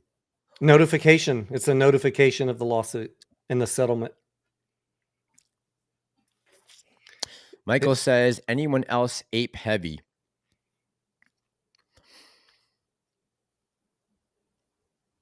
Chat, feel free. Pepe coin. I saw that. What is Pepe coin? What is that? It was a altcoin that ran up. Kind of like a Shiba Inu. Yeah, it's Pepe's that little frog character. I thought that was some racist thing, wasn't it? Pepe the frog. See, I'm not informed. I don't know. I could be something different. Michelle says I like the memes. There you go. That's a good answer. I like it. Charles Baker says Bitcoin is going back to 15K in 3 months. All right, then that's when I will load up. Because I think some of these people are onto something when they're talking about, the people I heard talking about were Tulsi Gabbard, Robert Kennedy Jr., who's, these are both Democrats, and they see what's coming, I think, which is interesting, right? Republicans aren't talking about Bitcoin. I guess somewhat in when they pulled Gensler in last month for those hearings, but I don't see them promoting it as the Democrats are, or former Democrats, Tulsi. But Robert Kennedy was made an interesting speech the other day. It'll be in tomorrow's video that I'm going to upload, talking about what Bitcoin could be possibly for alternative to a central bank digital currency, which is where I think it holds a lot of value if we get that. But T says that's not till 2038, right, T? 2038 CBDC? I didn't put a year on it, but I said it's not going to be this year. This year. Okay. You got Al from Boston coin. That'd be nice. Just put a big pic. Just put his big head right on the front. Let's see. Oh, Scott K says Pepe is a hero. Center Content said, if you know they are sending a postcard, you don't need a postcard. There you go. That's right. That's a good way to put it. I like it. That's a good way to put it. Gorilla Gunner says, did I miss something? Who is Fat Teddy? Does he have a gay beard? Who's Fat Teddy? I don't know. Oh, okay. Jesus United Church says, how can reverse split be good for us? Don't they get to short again after we lose 90% of our shares, despite them going 10 times the price? Yeah, Jesus United Church, they could try to short. You have to understand though, the float's going to be 10 times less, right? And just think of it this way. And I think this is the most basic way to look at it. If you think they can short us down, let's use that $30 number after the reverse split, $30 a share. If you think they can short us down from 30 to say, $3, $4 again, that means right now they would be able to short us down under $1, right? Before the split. Think about it. Before the split. A reverse split does not change the market cap. It does not change anything. It's like writing 1 + 9 = 10 + 0 on two sides of an equation. They're both the same thing. So just like Mass said, if they could short it down after it was $30, you're also saying they could short it down from $4.64. Nothing changes with the reverse split. Right. We got a smaller float. Yeah, except the float is less. So theoretically, it should be harder to short. But the problem is a lot of times people get antsy when a reverse split happens and they just sell. And that also can drive the price down. And I've already heard people saying, oh, if it reverse splits, I'm selling. There's going to be some of that driving the price down. For sure. People selling. Yeah, for sure. Here's the thing, though, right? Here's the thing with that. This AMC is very different than all these other companies that have done reverse splits. Understand that, guys. We have a giant force to be reckoned with behind AMC. So take that into consideration when you think about it. Yeah, we're not a penny stock with falling revenue or no revenue, right?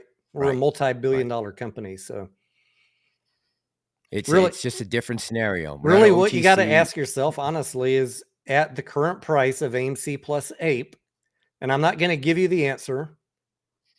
At the current market cap of AMC plus APE, is the company overvalued or not?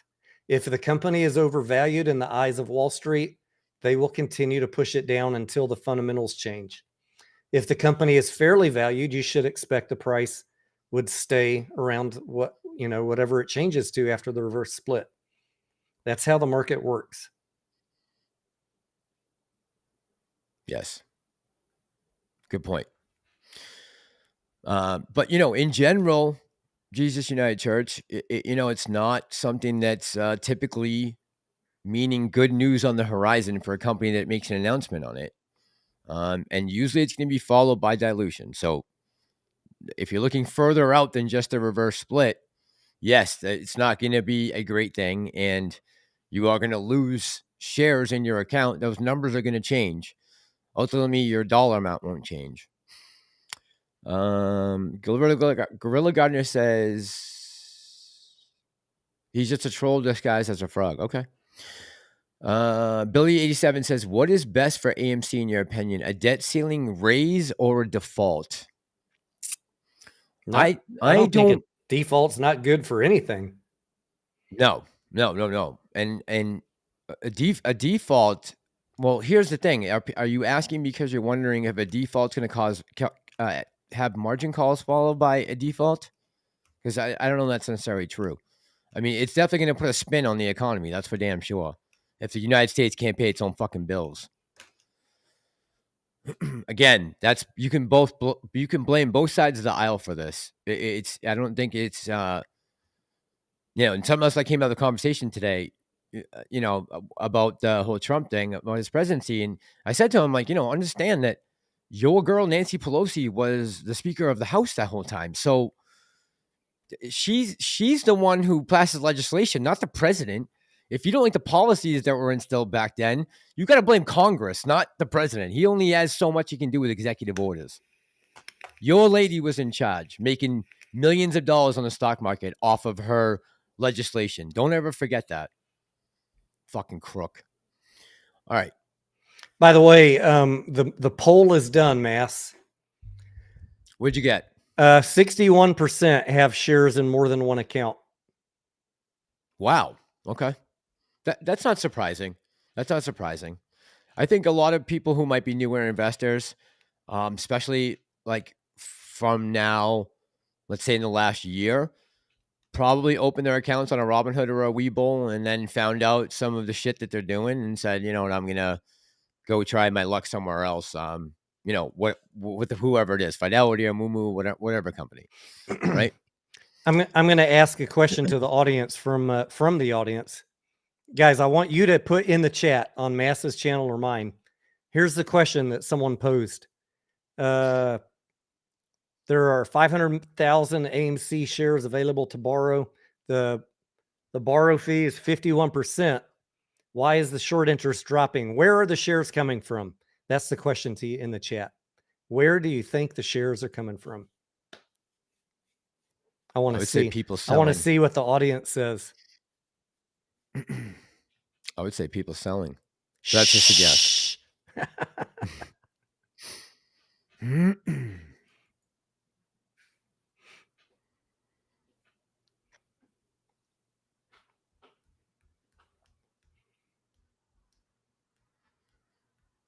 Onion Ring says people need to understand the split will not directly affect their dollar value.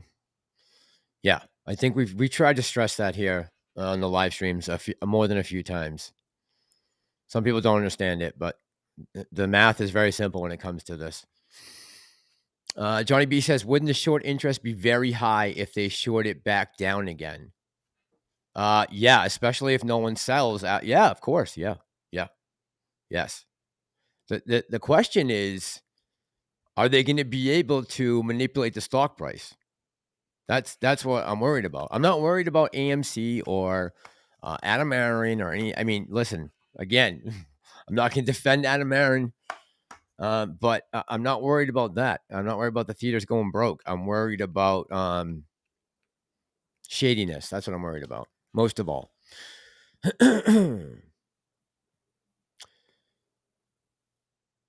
Only the Float says, if NVIDIA can increase $200 billion in the after hours, what's to say AMC can as well in a short squeeze?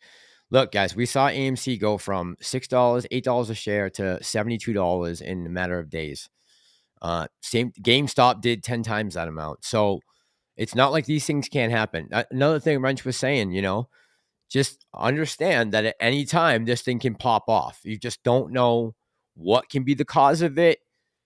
You know, what we saw, remember T, like about, I don't know, 8-9 months ago, there was something happened after hours with, I think with BBBY, and then all of a sudden GameStop and AMC started running. Do you remember that? Yep. Like, you just don't know. And again, so everyone asking me if I'm going to sell my AMC. No, because I just don't know what's going to happen. I can't predict the future. So I've been holding all this time.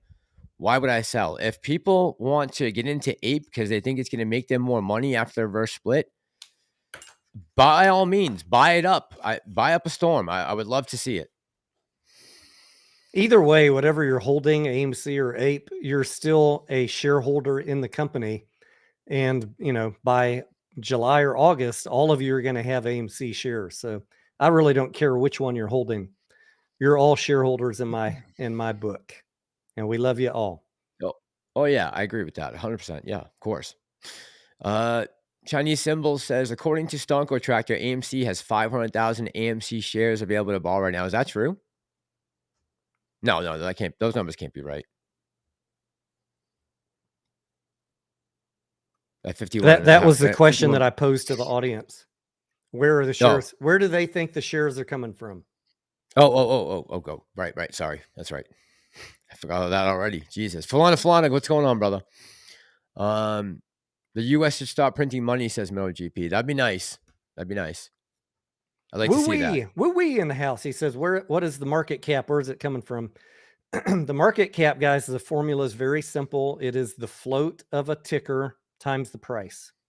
There's a lot of bad data out there. A lot of bad data. AMC has outstanding shares, 519 million times 464 or whatever the price is. That's your market cap for AMC. And in fact, I have it on a spreadsheet. And the float of Ape is about $1 billion. And the price was what, $1.60? So that's your market cap for Ape. All the data out there is incorrect. Most of these brokers are sourcing their data from a third party like Morningstar, and Morningstar on their own website has it incorrect. And I wrote to them multiple times over the course of a week and tried to present my argument. And they said, what, here's how we're calculating it. And this is what we're sticking with. And their calculation was incorrect. They're like adding AMC and Ape up and then multiplying it by the price of AMC. That is not correct. Right. Yeah. It's sad you had to write them that, to tell them that. Yeah. But if your broker is sourcing your data from Morningstar, you're going to get wrong information. So fuck all that. You know the formula now, price times shares outstanding. And it is 2.4 billion is the market cap for AMC. 1.59 billion is the market cap for Ape. End of story. There is no other correct answer. And I'll go to the mat. All these data providers are bullshit right now. It'll all be fixed after the reverse split and conversion. Right now, it's just really confusing to them because of Ape. And I don't like what they're doing, but they're refusing to fix it at Morningstar.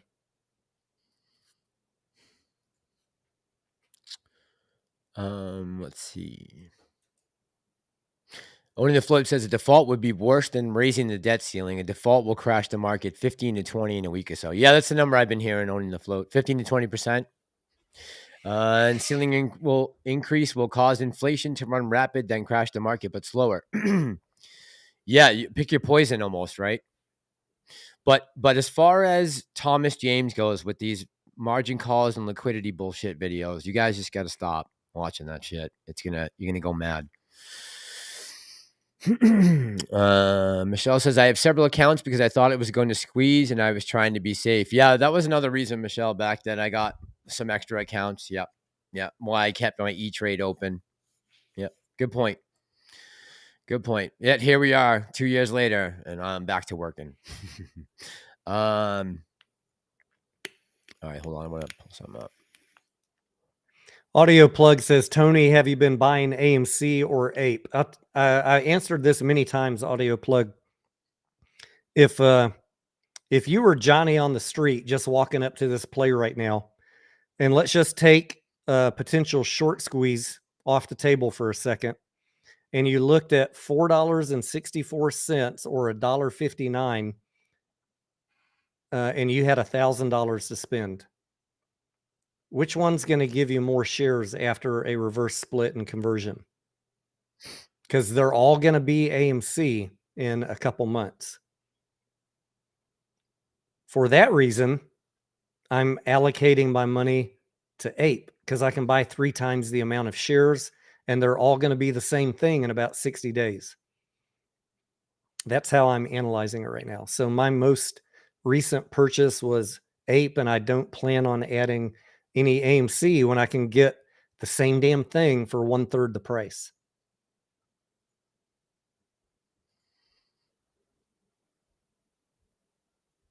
T, any idea which chart you're looking at right now on the screen? What's the question? Any idea what chart you're looking at on the screen right now? 139. What's it? 139 right now. That's a 5-day. That's a 5-day chart. So from 162, I think was the starting price at the beginning of this chart. I don't know.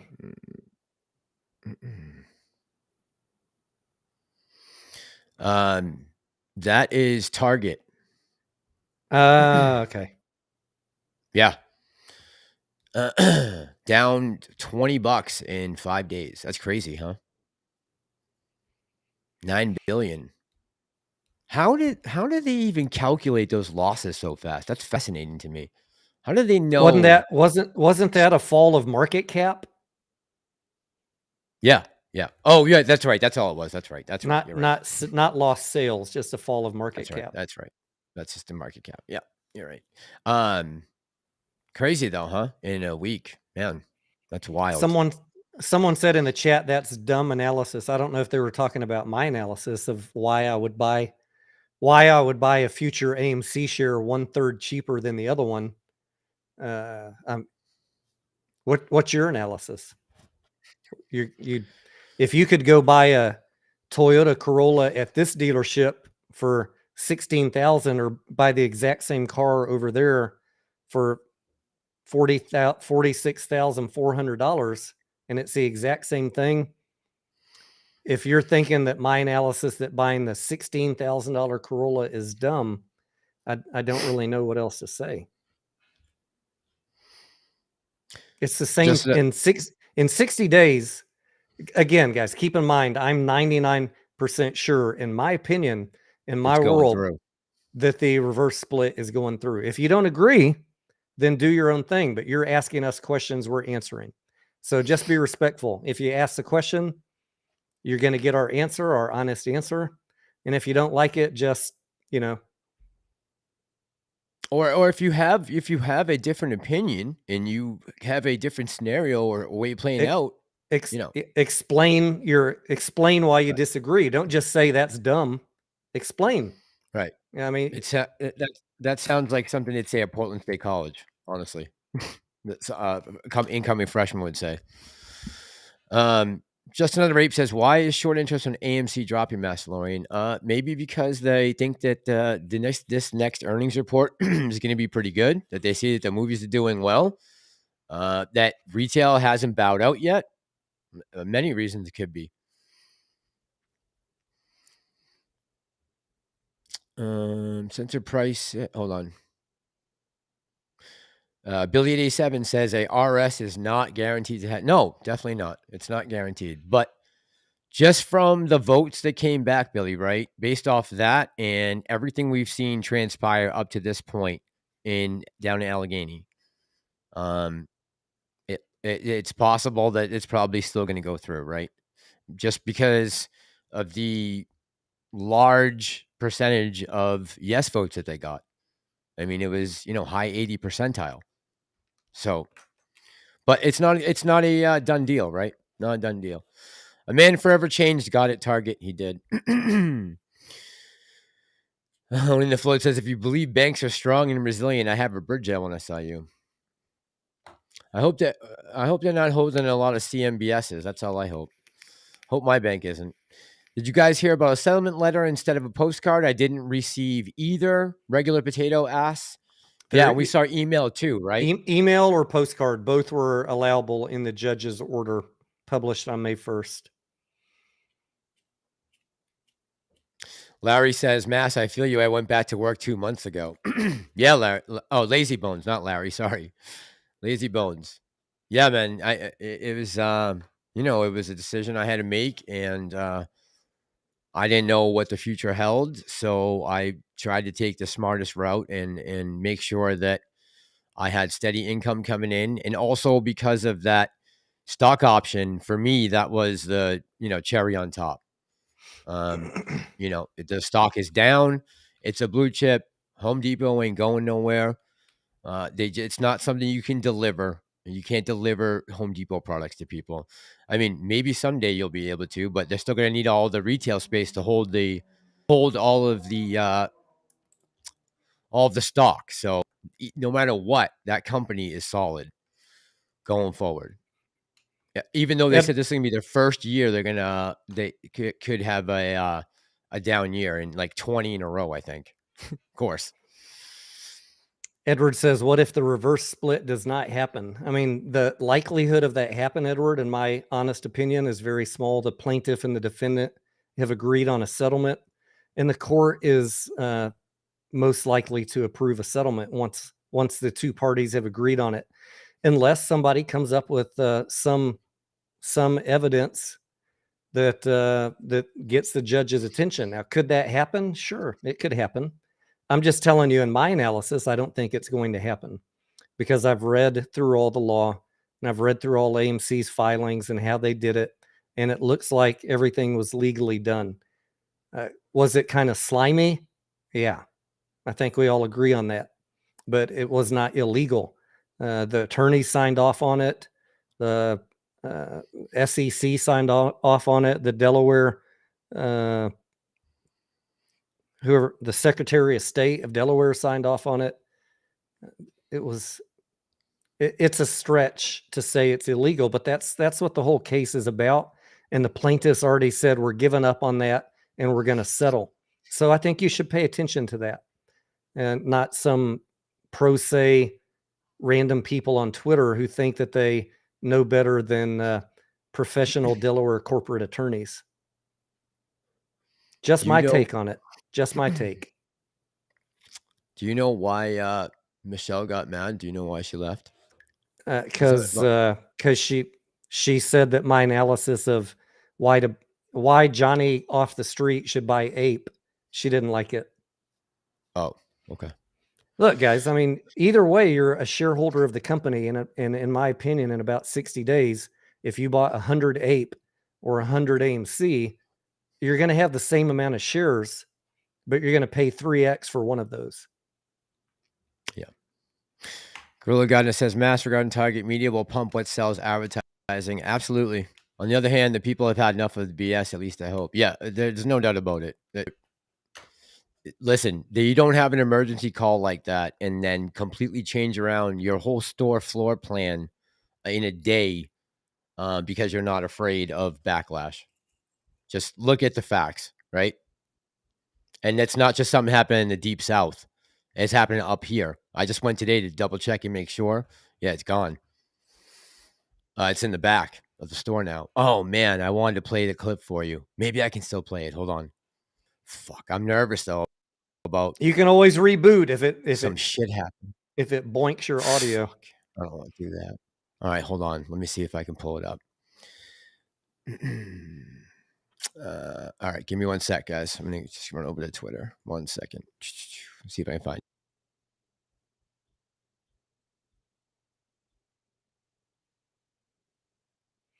Jacques says, does conversion of Ape to AMC give hedge funds an easy way to close positions? I mean, conversion is going to make the price go higher and the float go lower. They're probably only going to close if what? if the price goes down. That's what they're hoping, right? But at the same time that the reverse split and conversion happens, I'm expecting that we're going to get Q2 earnings, which should be pretty good. So it's uncertain for me to predict exactly what's going to happen with the price. I'd like to see a blowout Q2 get announced right before or right after the conversion. Honestly, that'll make it a lot more interesting.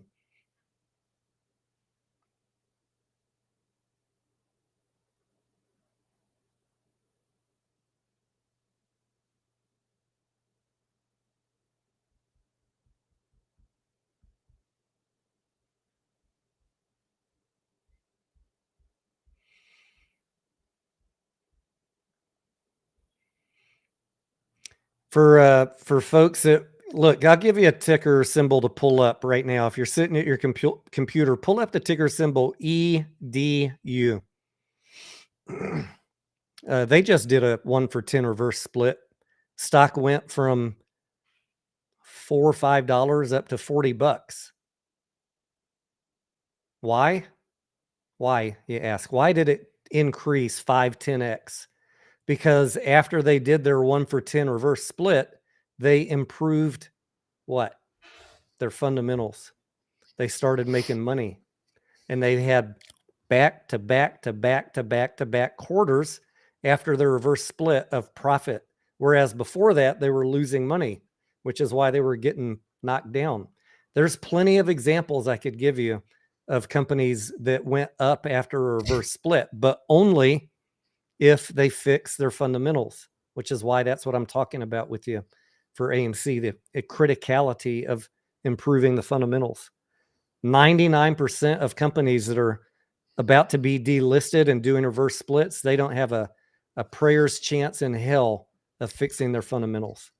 Pot to piss in. That's why all of them get eviscerated after a reverse split, because they were a dumpster fire before, and they remain a dumpster fire after. You should expect those to go down because they didn't change anything. They just bought themselves a couple more weeks or months of life. If the company can change the fundamentals, I can give you numerous examples of reverse splits that went up. In fact, I did a video about it for you a couple months ago, still up on my channel.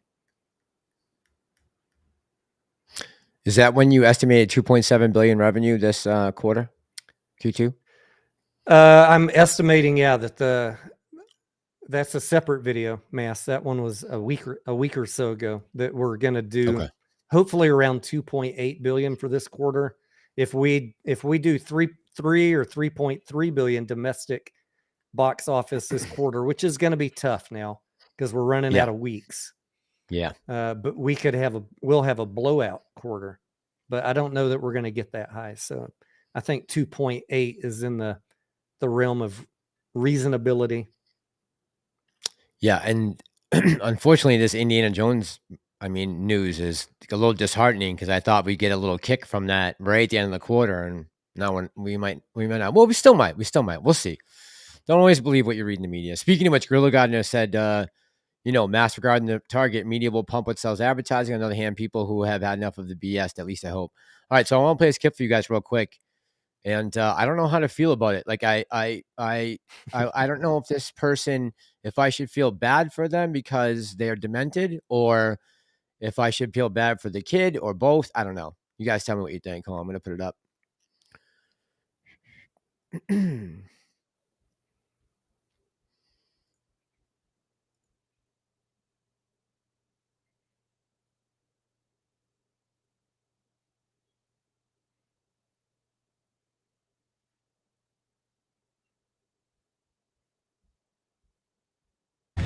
So I just walked into Target, and the right behind me here, where you see all these lovely swimsuits, that's where the Pride display used to be. And I came in here 2 days ago, and my 7-year-old, who's non-binary, saw it and said, "Look, Mom, it's Pride. Look, they're going to celebrate me."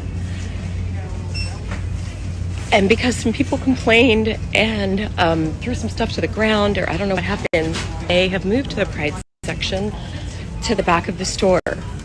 So the next time my 7-year-old comes to Target, or rather, I can't bring them here anymore, at least for the entire month of June, because if they walk in, and all the other people who walk in and go,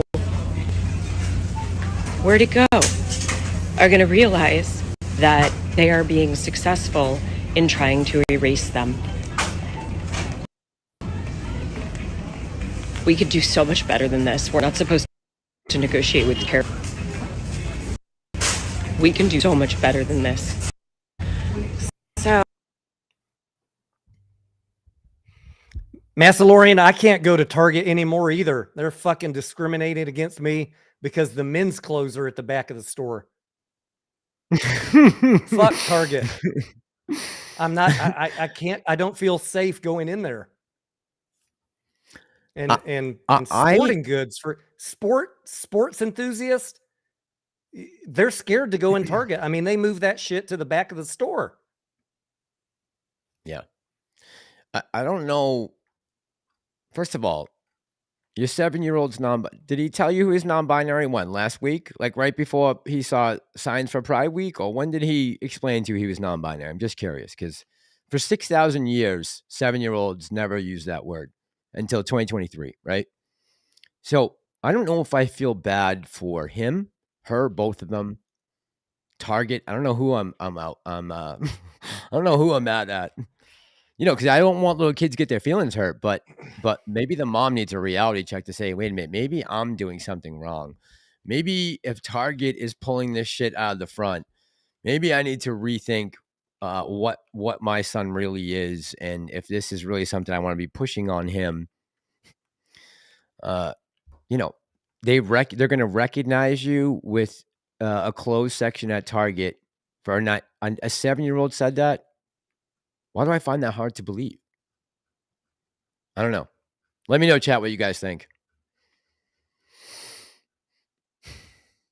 Let's see. Dino Mike, me too. Zimzer. That's what I put on my apron at work. The orange apron, Zimzer. You wouldn't believe how many people have pronouns at my work. It's crazy on their smocks.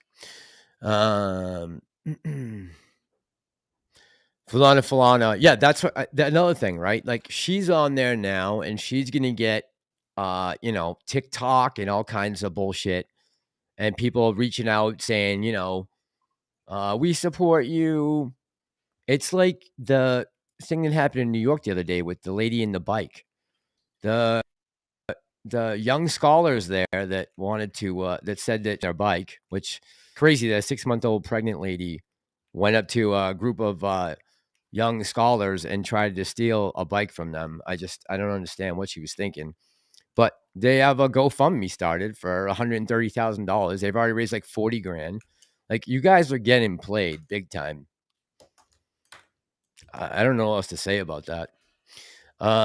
Yeah, it's a monetization and, you know, the parents that girl is probably what, maybe in her early 30s.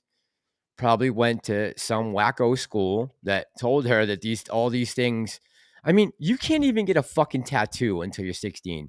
How is it that we are saying that kids know that, first of all, they don't know that they're gender fluid, and then on top of that, that we need to start pumping them full of hormones that don't match their chromosomes.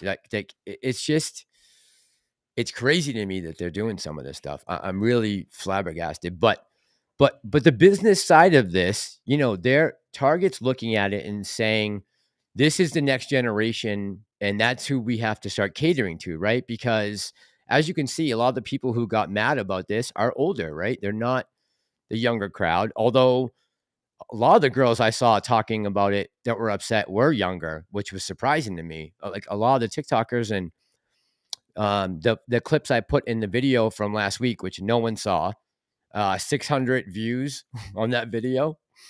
You know, we're a little younger, but the problem with Gen Z and the generation coming behind them, they don't have a pot to piss in right now. They're all living with mommy and daddy, and they don't have jobs.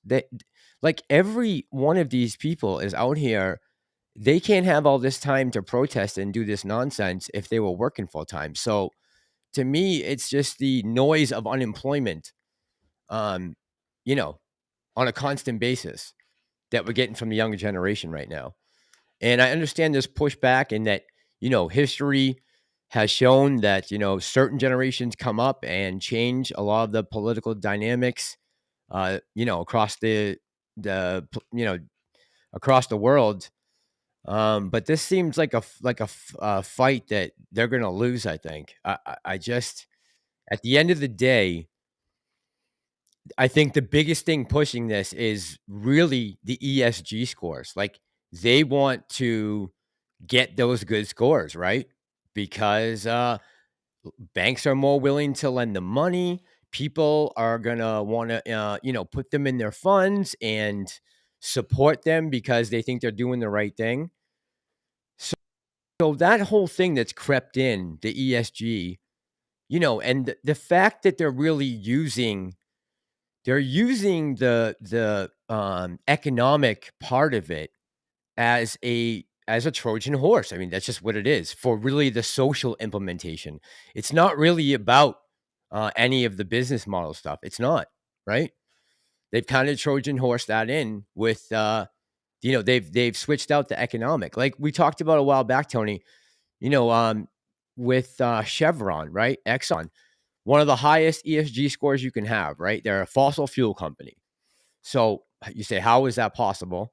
Well, you find out that, they didn't open up an oil pipeline or a refinery or something in China, but they also own a part of the Chinese industry that does it. So the Chinese are getting the benefit off it, while our companies are suffering.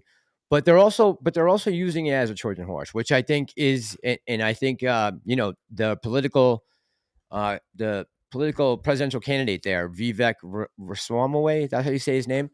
He talked about that a while back, and I thought it was very interesting how, he said the West right now is being punished, for the supposed crimes of the past. But I find it interesting that these bigger companies, BlackRock, all these guys, they have their fingers in all these pies, right? So you think that they're doing this great thing, but really in reality, they're just putting it under a different name, under a Chinese company, and collecting the same amount of money, not giving a shit about what goes on in China. I mean, China is, and what's going to sink this country and this global climate change that they say is coming, and the carbon factor going up, is not going to come from the United States or the West. We are some of the cleaner countries in the world. Think about it. It's going to come from India and China and Myanmar and Vietnam and Thailand and Latin America. It's not going to come from the West. They're getting away with a lot of shit right now. Oh, we got a non-binary person in the chat. I apologize. I didn't mean to offend at all, Edward. Sorry, man. I wasn't trying to be rude. I was just the 7-year-old thing. Look, you're a grown adult, man. You got a goatee and glasses. I think you can figure out if you're non-binary by now. A 7-year-old who doesn't even have any, can't even wipe his own ass. I have a feeling that he might not know what even non-binary means right now.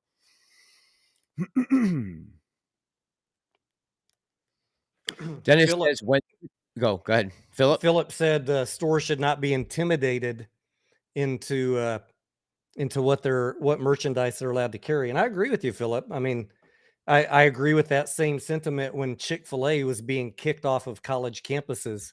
That's more than just intimidation. People should be able to choose with their wallet, right?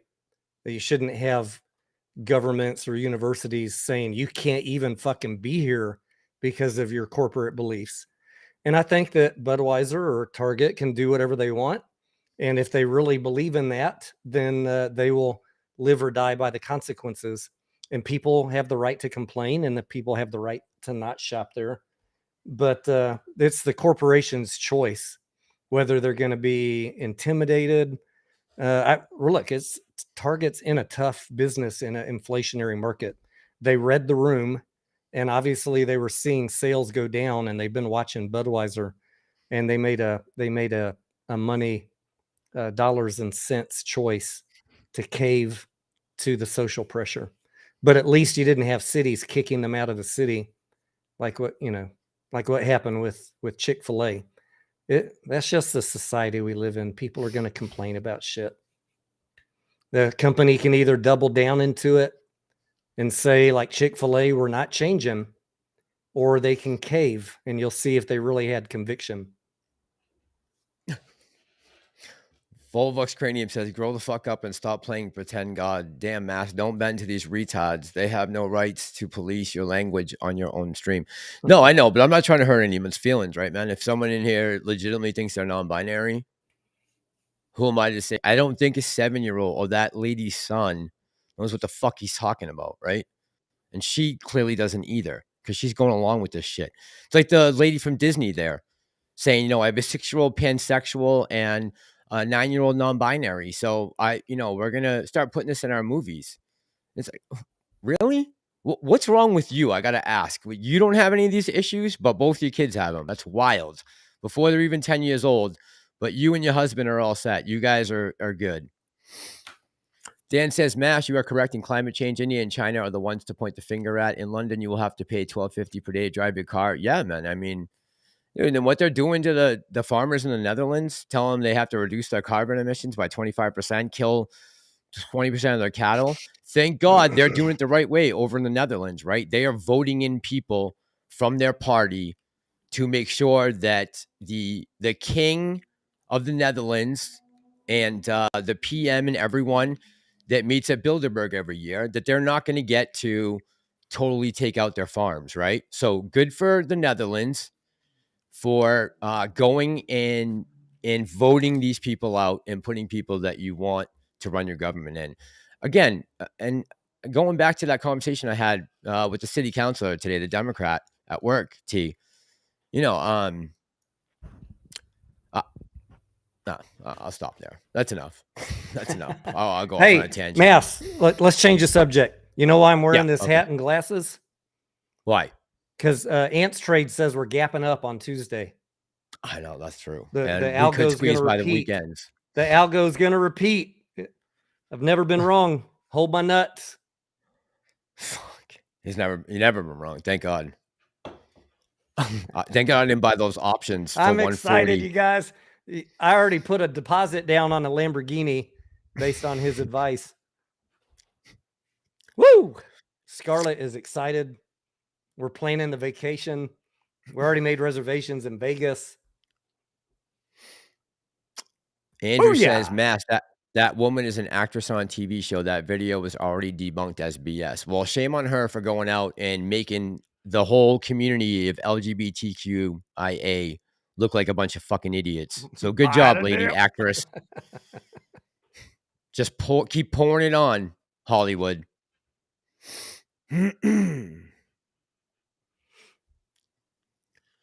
Bullish, says Billy 87. Bullish. Yeah, S&P is bullish.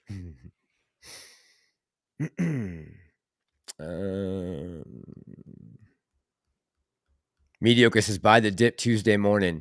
Mass, never stop. That's your bread and butter when you rant. I listen. Yeah, no, that just gets me demonetized, bro. I lose enough money on this mediocre fiasco. Fuck you, Ezekiel. What's that? That's inside what I joke? Mediocre says, hey, Tony. Yes. Fuck you, Tony. Fuck you, Ezekiel. What's your name? You never seen that video? No. You never seen What's Your Name? No, I don't think so. No. Is it a meme? Is it like a meme skit? Yeah, or what is it? Yeah. It's a meme going back to a movie about 10 years ago. And then it got picked up. People started taking the audio and putting it in different scenarios. It was a man and a 20-year-old talking to each other, but people have made it like a deer and a dog talking to each other. It's funny. Okay. Just Google it on YouTube. What's your name? Or hey, Tony. Okay. Yuka says, Food Dog Mass is buttering your bread. Yeah. He's trying to get in my ass, I think. My pants. Let's see. Didn't hear. Let's see. What does that IA part even stand for? Interloper and A. I don't know. What's A stand for? I don't know what A stands for. Oh, or I actually. I don't know. I have no idea. Sorry. LGBTQ is a stock ticker. It's not on the NYSE though. I think it's overseas somewhere. Might be in Australia. Yeah, mediocre. We're hitting the Wyckoff Spring Tuesday. Right. Get ready to launch. The spring's being loaded. It's been loaded. It's been loading up for 2 years, guys. We're getting close. Yeah, Andrew, I hope so, man. I fucking hope he's right soon. I really hope so. Yeah, I hope so, man. I hope you're right. A stands for elephant. Stands for what? A stands for elephant. Larry Boner said, and Ant said AMC will not squeeze this week, but AMC will squeeze this week. He's not saying it's going to squeeze. I know. Look, dude, I hope he's right, but I just remember last time he talked about this, his message after we didn't squeeze was they changed the algorithm. So how you're doing technical analysis off of a stock that can, or a market that can be, the algorithm can be manipulated. What's the point of doing TA? That's been my biggest complaint against all the Wyckoff and TA people on this particular ticker over the last 2 years. They come on live every day showing you the chart, telling you exactly what's going to happen tomorrow. It's always that arrow that goes up like this tomorrow.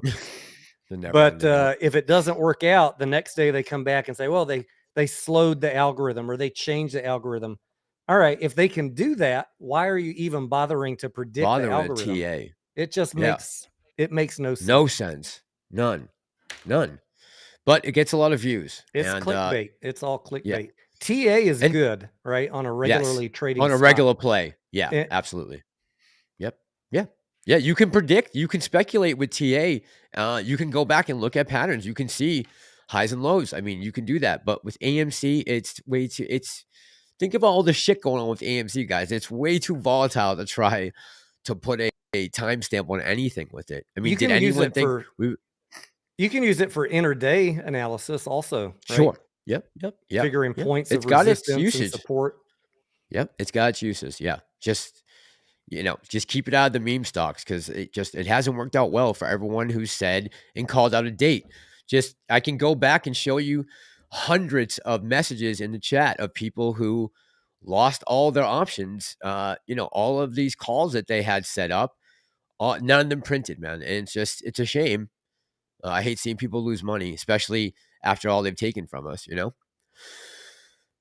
Super 7, how you doing tonight? He says, have you guys talked about the debt ceiling date? A little bit. We kind of talked about it a little bit. Just kind of debating over what was better for the market. Thoughts on buying treasury bonds or crypto? Yeah, we kind of talked about Bitcoin a little. So me and T were saying that if Bitcoin back down to, somewhere in the high teens, low 20s, I would definitely hop back in. I liquidated most of my crypto about 9 months ago. So I have a little bit of Bitcoin right now. That's it. But yeah, I would be looking to get back into crypto because maybe it won't happen this year, but I think eventually it'll get back up to its all-time high again. So if I can triple my money, why not, right? Steven says TA does work on AMC. It's the person interpreting it that makes the error. The chart is actually bearish. Ouch. Not bullish? What? Gorilla Grinder says whatever happened to fractals. Yeah, I can't disagree, Steven.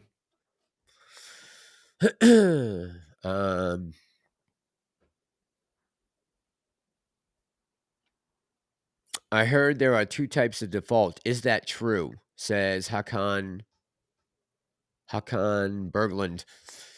Hakan, what kind of name is that? Berglund. Is that Austrian or Hungarian?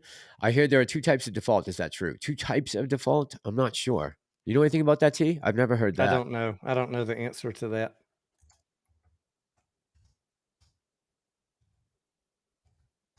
By the way, did you see Argentina's about to collapse? Nope. Yeah, they're in big trouble. Okay, default can be two types: debt services default and technical default. Debt services default occurs when the borrower has not made a scheduled payment or interest on principal. Technical default occurs when an affirmative or a negative covenant is violated. Ah, okay. You get that, T? You understand that? Read it one more time for the us slow ones in the back.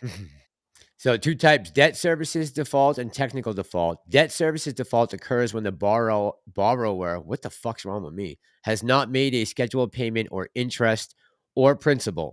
Technical default occurs when an affirmative or a negative covenant is violated. So either way. That sounds like a corporate default, like what got Bed Bath & Beyond in trouble, or what could get AMC in trouble, right? The technical default. If we're in violation of the covenants right now. It's by the grace of the lenders that we're not in bankruptcy. I know. Yeah. It's because of they've given retail us helping it out big time. covenant forgiveness for the moment. Yeah, right. I don't know if people realize that. How close we came to that the lenders have given us what's the fucking word? I want to say covenant extensions, but that's not the right word. Like the grace, right? The covenant grace. We're in default of some of the covenants, and they understand the situation we're going through, and they see that things are getting better, so they're giving AMC time to work through it. But like in Bed Bath & Beyond, they said, you're done. Cut it. Yeah, cut it. You cut cakes. Jeff B says PLTR was fun this last week. Yeah, man, it really popped. I was saying earlier in the live stream, it's my second biggest position, so I was happy to see that it rebounded, doubled up for me. I wish now I had bought more at 7. But there's a very good possibility. I believe Tuesday they're doing their AI Foundry demonstration, which is the first time they're doing this. So I guess that's got a lot of hype around it. Look, they were saying that at some point it could come down to being pretty much three companies that have this kind of technology in order to track data and predictions based off data through AI. And Palantir software, if you can understand what it does, is very interesting if you believe that they are going to try to keep tabs on people after the pandemic, that they're going to try to keep tabs on every aspect of your life. So, and Palantir has mostly government contracts, right? Right now, but they also have a retail model of their software that just finally they had a massive beat this last earnings quarter. They just crushed it.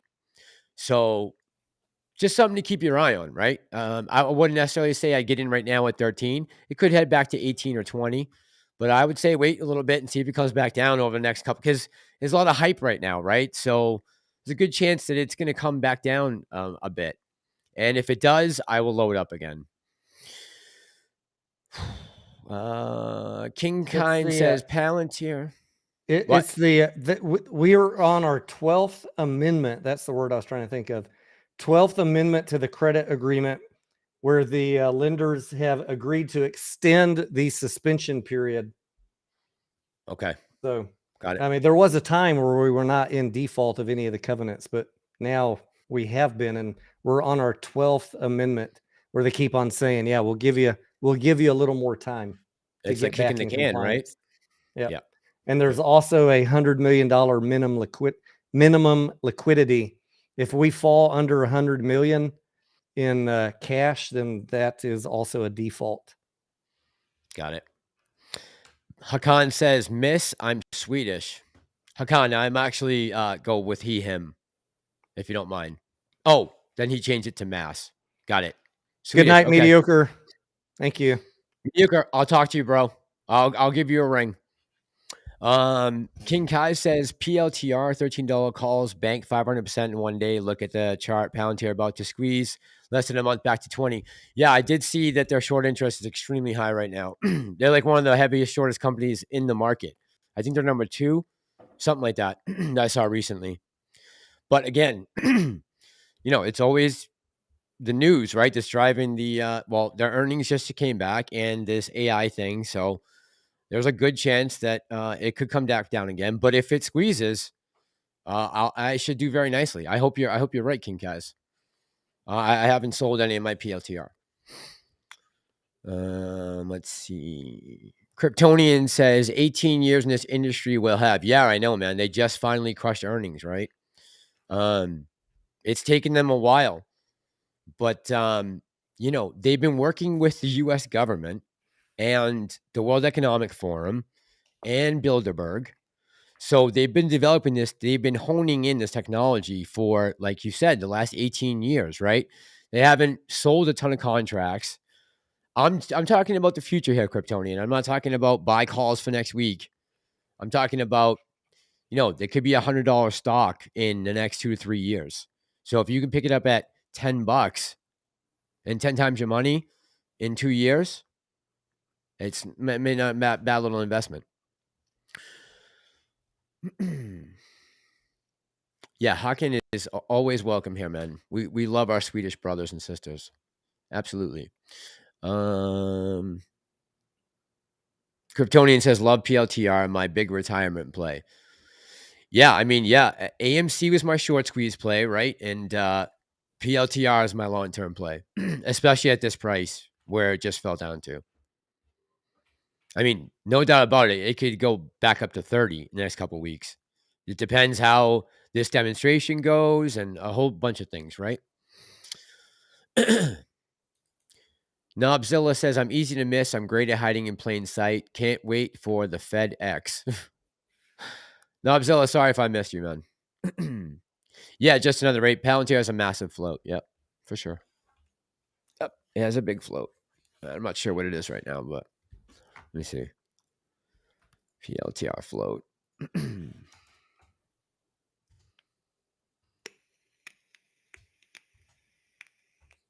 It's something I've done a lot of research on, so I feel a little more comfortable talking to you guys about it.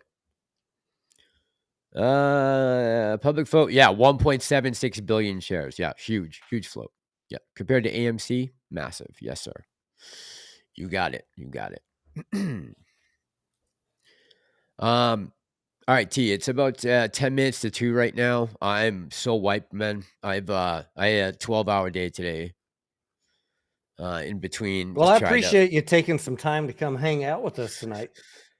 Yeah, man. Thanks for coming on and joining me. I know it was last minute, but the Celtics game was close the whole time, and I'm like, man, I just want to sit back and drink and watch it. But I decided to come on with you guys. Do you want to go 10 more minutes so we can end it around? Yeah. That's what I was thinking. Yeah. 2.5 hours. 3 hours. 2.5 hours. Yep. Yeah. Something like 2.5. You're right. 2.5. No, 11 to 2. It's 3 hours. Yeah, 3 hours. We started at 11:30 though. Oh, okay, 2.5 then.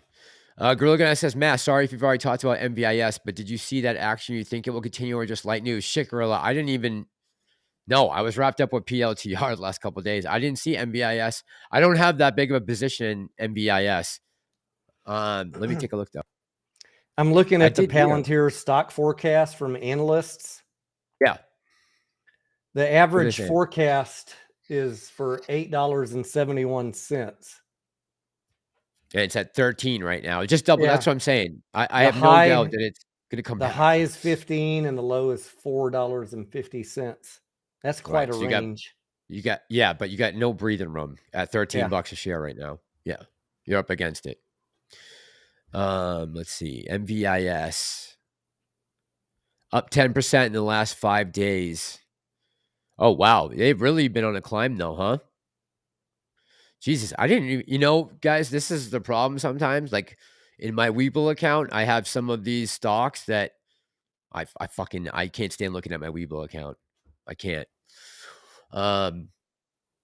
So I didn't even realize MVIS was taking off a little bit. Damn, man, they still got a ways to go, though, to get back up to all-time highs. So I'll be patient with it. I haven't sold any of it. Yeah, Kryptonian. What an ending to the game. My God. Dude, the announcer called it that he didn't get it in time. And then I heard my buddy scream in the next room, Johnny, we won. I'm like, get the fuck out of here. Of course I walk out of the room. No, Dan, I'm up, man. I'm going to be up for a little bit. But Gorilla God, no, MVIS is another hold I have. Not as much as PLTR, though. Let's see. What is a good entry point to get in at PLTR, says Jacques. We just went, it was just at $7 like a week ago. That would have been a great time to load the boat. Great time. But XRM wants us to talk about Top. Top is suspended, so I don't have anything to say about it. That's where I'm at right now. Carry on, Mass. Sorry. Just another rape. Good night, man. Have a good night. Andrew says, don't throw cold water on Mass PLTR. Hope it squeezes for Mass. Honestly, Andrew, I'm looking at this honestly to hold long term. Like I'm thinking like 2026, 2027, they could be it could be at $100 a share. They were saying, there's a possibility it could be a $200, $300, $400, $500 billion company. If they corner the market with this technology, watch out. That's all I'm going to say. And if you believe that the establishment, it wants to put this technology to use against people. So you got to believe that too. I mean, that's a big part of me holding it, right? Mass working on biceps. Yeah, man. You know what I did today? I asked, so they had mulch on sale 5 for $10 this week. So I just asked them to leave me in the mulch pit. So for 8 hours today, I loaded mulch, but I put a sign up outside that said, of course, gratuities accepted, but I hid it so my managers couldn't see it. I had a very good day in gratuities, I'm just going to say. People hooked it up. I made like $140 in cash. Load mulch. Yeah. So, yeah, they're getting there.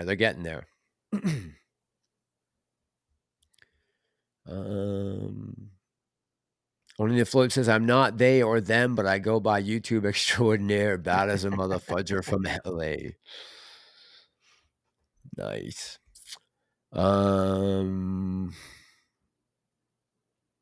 Yeah, man, that's funny. My roommate came outside and saw the sign. He goes, Johnny, you are the entrepreneur. You are the entrepreneur, brother. He's like, I've been working here 20 years. Ain't nobody put up a sign before. You're the first person I've seen to do it. I'm like, well, that's crazy, dude. I'm like, I was out here for the first hour, made $0 in tips, put the sign up. The first 6-7 people threw me $5. I'm like, is that for helping people load up trucks? Yeah. I was loading like some. I didn't even know you were bags. supposed to tip those people. Well, I mean, if you're an able-bodied man, you're standing there watching me pack your truck, and you don't tip me, What if I'm helping you? I don't mind that as much, but if it's like 50 bags and you come out and you're counting while I'm loading, yeah, I got an issue with that. But yeah, that's good to know. I mean, look, I'm an idiot sometimes, Mass. I didn't realize in the beginning that I was supposed to tip the people at AMC that are bringing me my food to my seat. Oh, really? You didn't know that? Until one of them stood there for a long time. I was like, thank you. And they stood there and I was like, thank you. Mr. De Niro? Yeah. And then I realized, oh, fuck. So now I always tip them well. But a lot of times I'm not carrying cash. So when I go to a movie at the dine-in theater now, I always make sure that I take some cash with me. That was just, sometimes I'm brain dead. Honestly, if it's 5 or 10 bags, I could care less, right? But it's not. When it's 5 for 10, you get like the contractors come in and, people who are taking this to make money off it, right? So I don't feel bad if they're going to stand there while I load their truck with 50 bags of mulch that weigh 35 pounds a piece. If they throw me a couple bucks, right? It's not expected. If it's, like I said, if it's a couple bags, I could care less. I'm not even going to make a stink about it. But I tried at first emptying my pockets and pulling them out so that people could see that my pockets were empty. And that didn't work. So I was like, all right, I come up with something else.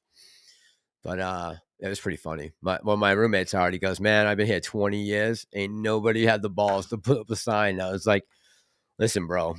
I'm like, it's 80 degrees. It is, I'm in the sun, I'm dehydrated, and I'm lifting 35-pound bags all day. If someone wants to tip me, I will take it. Darthman25 says, can't stop mentioning it, guys, but SMCI has had a good run lately. Check out their financials. SMCI. Is SMCI or SCMI? Did I read it wrong? Hold on. Super microcomputer. Yeah.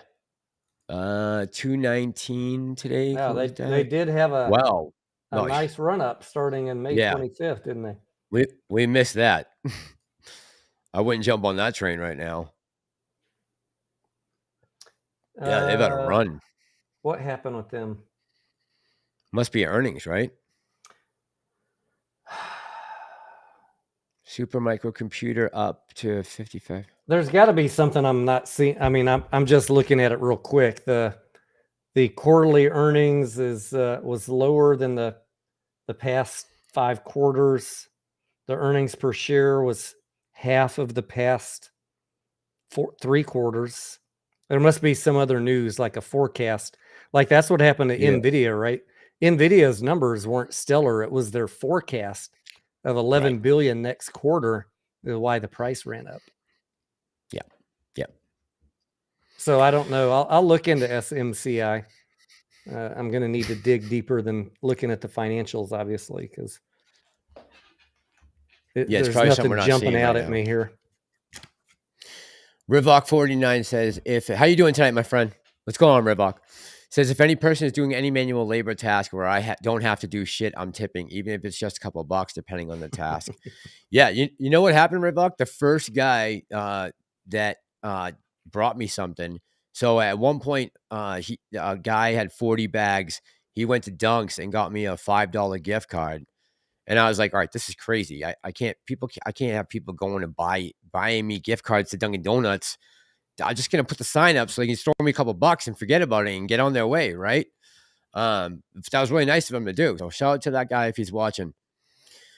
I will say in my defense for Home Depot, like I don't know that I've ever had anyone load up my truck for me unless it was on a forklift, you know? Right. Usually I'm loading it myself or I take my son with me if I'm buying, you know, a whole truckload of wood or something like that. I'm on the hustle tee. By the way, so the last 2 days at work, I went over on my break and bought drinks for everyone in the department. Back-to-back days, I went in, bought the drinks for everyone, bought a scratch ticket, and hit 100 on both. Today and Thursday. Yeah. Karma. Crazy, right? That's what I said. I'm like, dude, the 2 days I go in to buy drinks for everyone, I hit $100 on a scratch ticket. You got to be kidding me. That's got to be like a 1 in a trillion. Brett says, hopefully crypto will start running with China getting back into crypto June 1st. Oh, I didn't even hear that. Is that true? They're going to start mining again, or they're opening up to mining again? Right?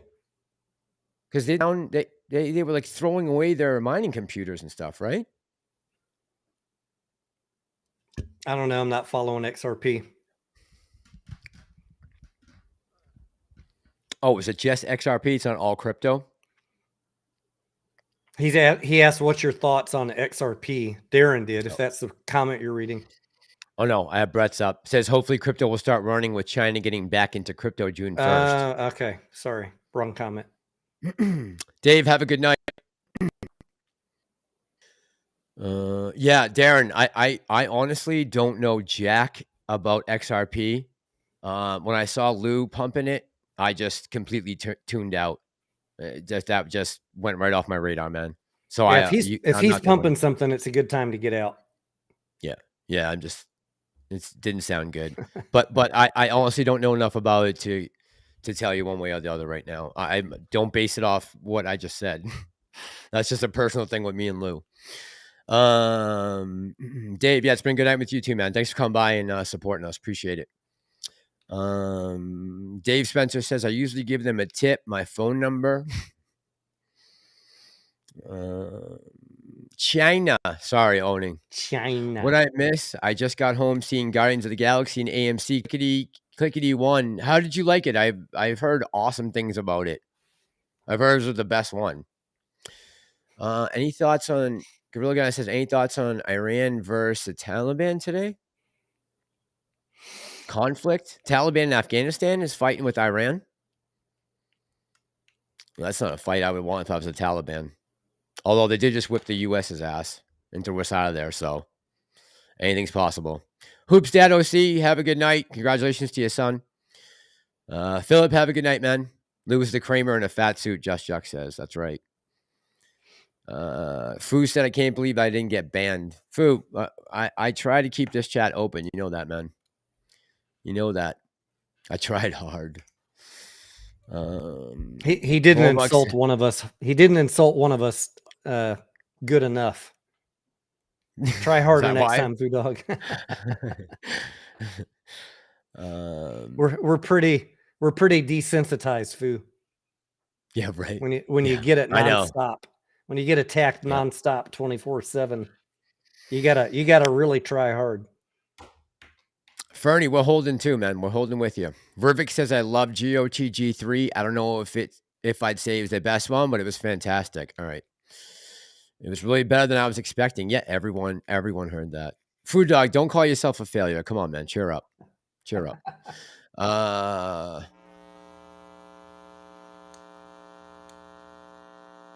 Oh. Where are you going? Raising the table up. Just Juck says, anyone attacking Afghanistan better look at history. Yeah, it was only Alexander the Great's been the only military leader to ever defeat or basically make an imprint or a mark in the country. And that was only for a couple of years. Tim says Mullen should take off soon. Yeah, I tell you what, any thoughts on Mullen? I saw a lot of people in the comments that talking about Mullen. Yeah, I've been following it real close, Mass. Volvox, he turned away after the Indus. Turned away after the Indus in India or Pakistan region. Go ahead, T. What? Mullen has a lot riding on Lawrence Harge, and there's a lot of bad information coming out about him. So he said he's got this deal lined up with Saudi Arabia for $10 billion, which Mullen is supposed to get half of. But, there's a lot not being said. Like what? Mullen announces deals all the time, right? Oh, we just signed a $250 million contract with Randy Marion for vans or for light duty trucks. But signing a contract and booking the revenue is two different things, right? You got to actually have a product to deliver. Well, so Mullen's known for putting out what I call fake press releases to pump their stock. Okay. So the jury is out on Mr. Harge. And even if he gets a $10 billion deal, what's it based off of? I don't think Saudi Arabia is going to be writing a $10 billion check on Wednesday next week, right? They might be. They're spending money like it's going out of style over there. But I mean, you've got to deliver something to get that money. True. But with Saudi Arabia, don't be shocked if they because they are burning money like it's going out of style. So if that happens, where I was going to go with that story, if the Lawrence Harge Saudi Arabia thing goes through, that's a game changer, right, for Mullen. Yeah, for sure. And then the other thing that is up in the air with Mullen is they say they're going to start delivering their Bollinger trucks in August, I think, of this year. So we're in a wait and see if they actually deliver on that. But I'm just going to tell you my honest opinion right now. Even if they deliver every truck they promised in 2023, they're still going to be losing money. So, and they have like a quarter worth of cash. So I think you'll unless the Harge thing comes through, you're going to see Mullen need to keep doing dilution, unfortunately.